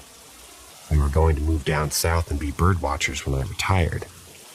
We knew that she wouldn't live that long, but it was a fantasy that we always dreamed of. My neighborhood is full of stray cats, so unfortunately, we don't get a lot of birds. A couple weeks later, my bereavement leave from work ended. The very first day I went back to work, I stepped out of the front door and walked up to the car to be distracted by the very distinct voices of 2 birds. I looked directly up, and on the power line above me is a blue jay and a cardinal sitting together. I had never seen a cardinal before, and a blue jay was just a rare treat to get to see at all. But I hadn't seen so much as a gackling or a sparrow in the neighborhood because of the cats. Maybe it's just the grief, but I feel as if my mom had something to do with the birds too, and it only adds to my belief that she intercepted the opossum to say goodbye to me.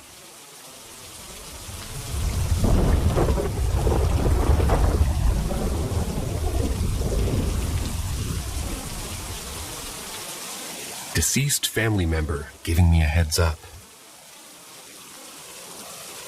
I'll start by saying that my mom, grandmother, and I are pretty familiar with the paranormal, and that we had our fair share of strange experiences to this day. I've always been somewhat interested in the paranormal, even though it scares me a bit. I've had many experiences since I was around 6 or 7 years old, but I'll start by sharing with you guys something that happened to me 3 days ago. Sorry in advance, it'll be a long post, so here it goes. It was last Sunday. I came home from my boyfriend's place at around 20 hours.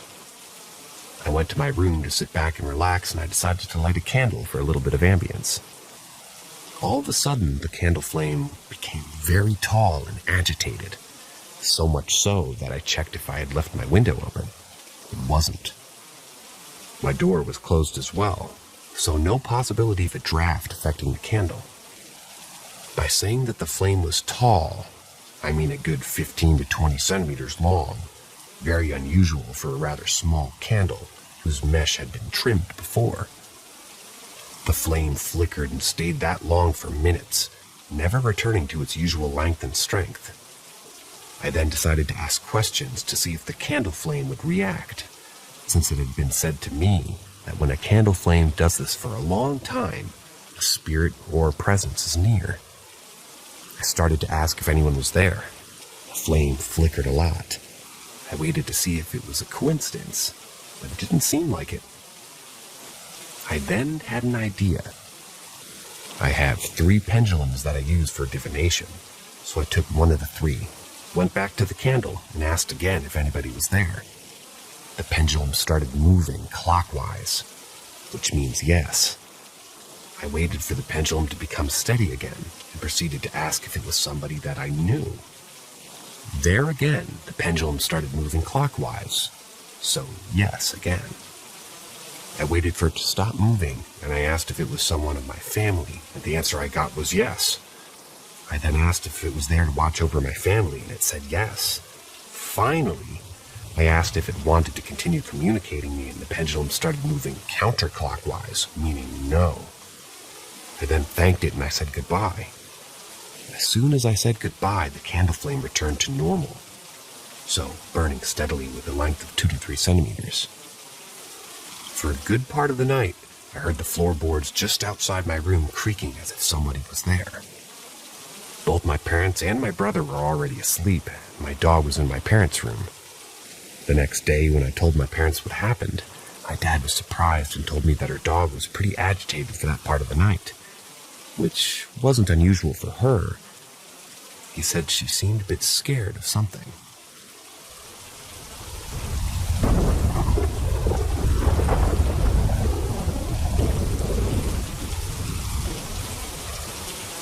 The lady in white, protecting us. For the past 4 days now, starting on April 10th, whenever I'm sitting on my couch in the living room, out of the corner of my eye, I see a lady dressed in all white in a robe. I usually dismissed it as a trick of my eye or a curtain flowing, but each time the family dog, who never barks at anything, rushes the door and goes insane. Every time I notice and turn my head to look, she's gone, except for one time when I saw her and looked into her eyes. Her face was kind, and her eyes, these are air quotes, you can't see them, but I'm air quoting, not only eyes, and not really a face either, so not really so much a female, but I'm just gonna say feminine, because something just feels like that, and they were soft, but dangerous, like this thing is powerful and yet gentle. I've grown up in a fairly religious Christian household, and I've always been really sensitive to spirits and their general intentions. Ask me why I hate going to most churches. Her intentions feel protective. I've only ever caught a glance, really, as she paces our front porch in front of our door. So I'm not so much scared of her, but more scared of her presence and its meaning. I've tried to think of anything out of the ordinary, such as a new item in the house, or a deviation from normal schedules, or something like that. Anything, really. But nothing.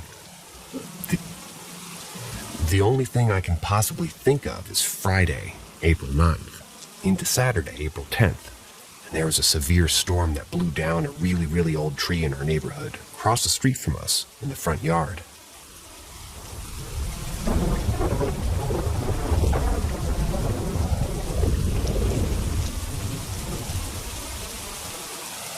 I am no longer a skeptic about paranormal existence.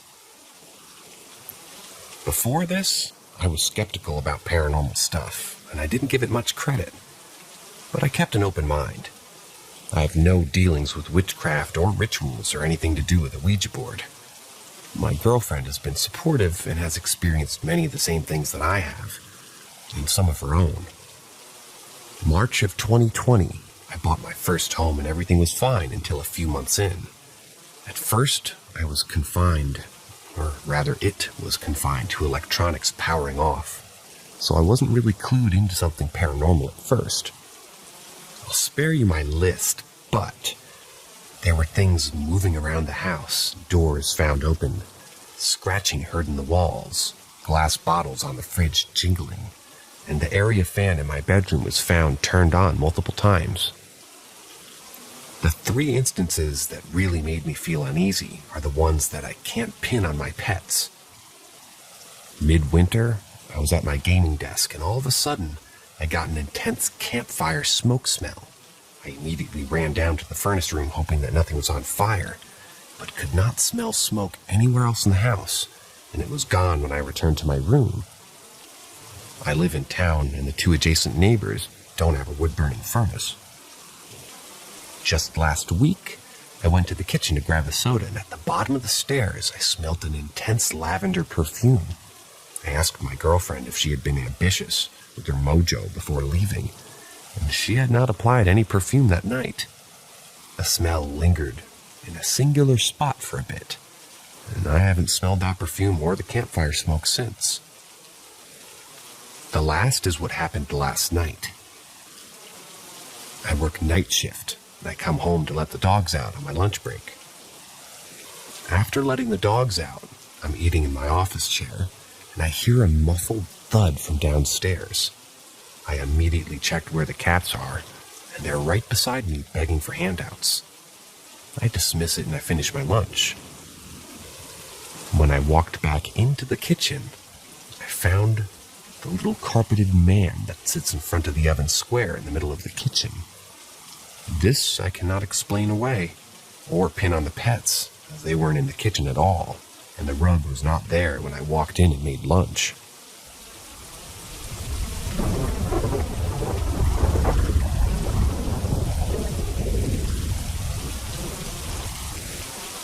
My dad's best friend. Long read. I'm from New York City, and a week ago, my father's best friend of 15 years plus was murdered in a hit and run, and it made the news on the Daily News website. I've seen and experienced the paranormal in my whole life, but nothing quite like this. My dad's friend Jackie died tragically. He was run down by an impatient driver. The driver parked their car and left, leaving Jackie pinned under the car. He was dragged for 50 feet. It seemed like he was going to survive, but he passed away at Bellevue Hospital. My father told me the news on Monday. I only met Jackie when I was a kid, like 13, and I'm 23 now. I had no connection to him, and I only knew him as my dad's best friend and coworker. I was distraught at first because my dad was in pain and I'd never seen him that way before. That same evening, around 10 p.m., I start to feel agitated and angry and in denial. I knew I was feeling pretty neutral, but for some reason I was angry and confused. I tried to brush it off and I went to go lie down in bed to relax. I'm wide awake. I suddenly became very cold. The heat was on in my home, so I had no reason to be freezing. I then began to go numb and I felt something enter my body. I hear his last 2 loud heartbeats, and then something left my body. I got up fast and I heard someone whisper and ask, "Why?" in my left ear. I never experienced this before, and after that day, he hung around near me and in my home for at least 2 days, and I felt his emotions in all the stages of grief. Anyway, I just wanted to share this experience. Never really told anybody except for my mother, and she has a gift where she can see, hear, and talk to spirits better than I can. So she was able to validate my experience for me, and had her own experience with Jackie as well. It's been a week since he passed, and his funeral is later today. I hope he gets justice, and they find the person who hurt him.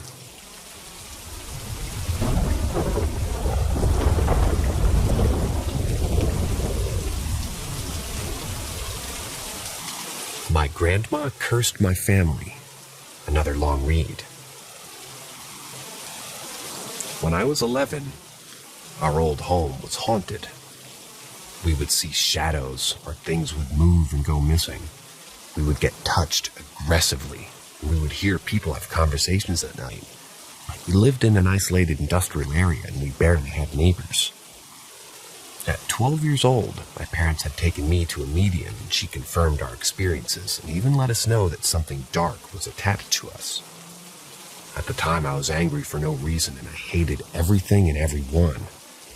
I was also suicidal even though I knew I loved life and my family. When I was outside the home, I actually felt normal and happy. I was getting attacked emotionally and physically. Something would try to pull my covers so I can fall off the bed, and I would wake up with unaccounted for bruises. I was beaten. I couldn't sleep anymore. If I did, it was only for a few hours. The medium had confirmed that this was a demonic entity and that it was sent to us purposely. My family was suffering because we didn't know how to fight something that we couldn't see. As the energy in our home got worse, my parents thought that it was best that we move. We moved into a new home, and it felt like a good place to live with good energy. A couple of months into our move, my dad decided to get his parents a visa to visit the U.S., even though he knew his parents didn't like us or my parents' marriage. He did his best to give them everything that they didn't have. Also, my dad was in denial about his mother's feelings and behavior. They stayed in our home for 6 months. When my grandma would make lunch, she didn't like it when we ate her food. They took over my parents' room and told my mom to sleep on the futon. Of course, my mother swallowing her pride, she accommodated. My grandma didn't like it when we would go into the room, our parents' room, because we were, quote-unquote, intruding. They finally left, and everything started to pick up again. Again, we would see shadows, but this time they would come out of the mirror. The furniture would creak as if someone applied pressure to it, and you felt as if you weren't alone, even though you were. My mom had stated this is happening because of my grandma, but of course my dad didn't believe it. My mom and sister began to talk, curse, and scream while they were sleeping. I started the sleep paralysis again, and I would get scratched in threes, and I had bruises again. I couldn't sleep or experience my new home in peace. My grandparents had visited again 2 more times. The last time they waited till my dad was at work and they packed their things and left. Their excuse for that was my mom. My mom did her best even though they would belittle her in their own home. My dad was heartbroken because he was doing his best to provide and they disowned him. In 2019, my mom had traveled back to Mexico to say her goodbye to a dying cousin. People in the village let my mother know that my grandma was a bruja, a witch, and she was known for doing brujeria, dark magic, and excuse my pronunciation. And she would let people know that my mother wasn't the woman for her son. While my mom was gone, I was being attacked. Things were being thrown aggressively and photos of my mother fell off the shelf. Whatever was in our home was waiting till my mom was far away to hurt me and my little brother. When my mom came home, she let my dad know and he was devastated. He felt guilty because they were using him and because she was mean to us. We consulted another medium and she came to our home and confirmed that something was sent to our home to hurt us. We found out that my grandma had stolen some of our knickknacks. She had left her personal things in our house and hid them in the closet, and she also left dark magic work in our backyard behind the shed and in the dirt. It turns out that she had been cursing us for years, but we just didn't seem to get rid of the work that she's done. I went to visit my grandma, and she hugged me and cried crocodile tears because she missed me so much. I've been experiencing this since I was a kid, and I'm 22 now. I know it's a demonic entity because I've seen it in its form, and I've seen others too. They still haunt me and attack me to this day. They like to follow me from my home to my boyfriend's house. When I sleep, they're in my dreams, and they like to hold me down when I'm in sleep paralysis mode. I do my absolute best to protect myself spiritually, and I feel less scared and stronger now. Whatever my grandma did is strong, but I was told that when one demon knows you, they all know you. I hate that this is my life, and I don't seem to know anything else beside it, and I don't have anywhere to confide in.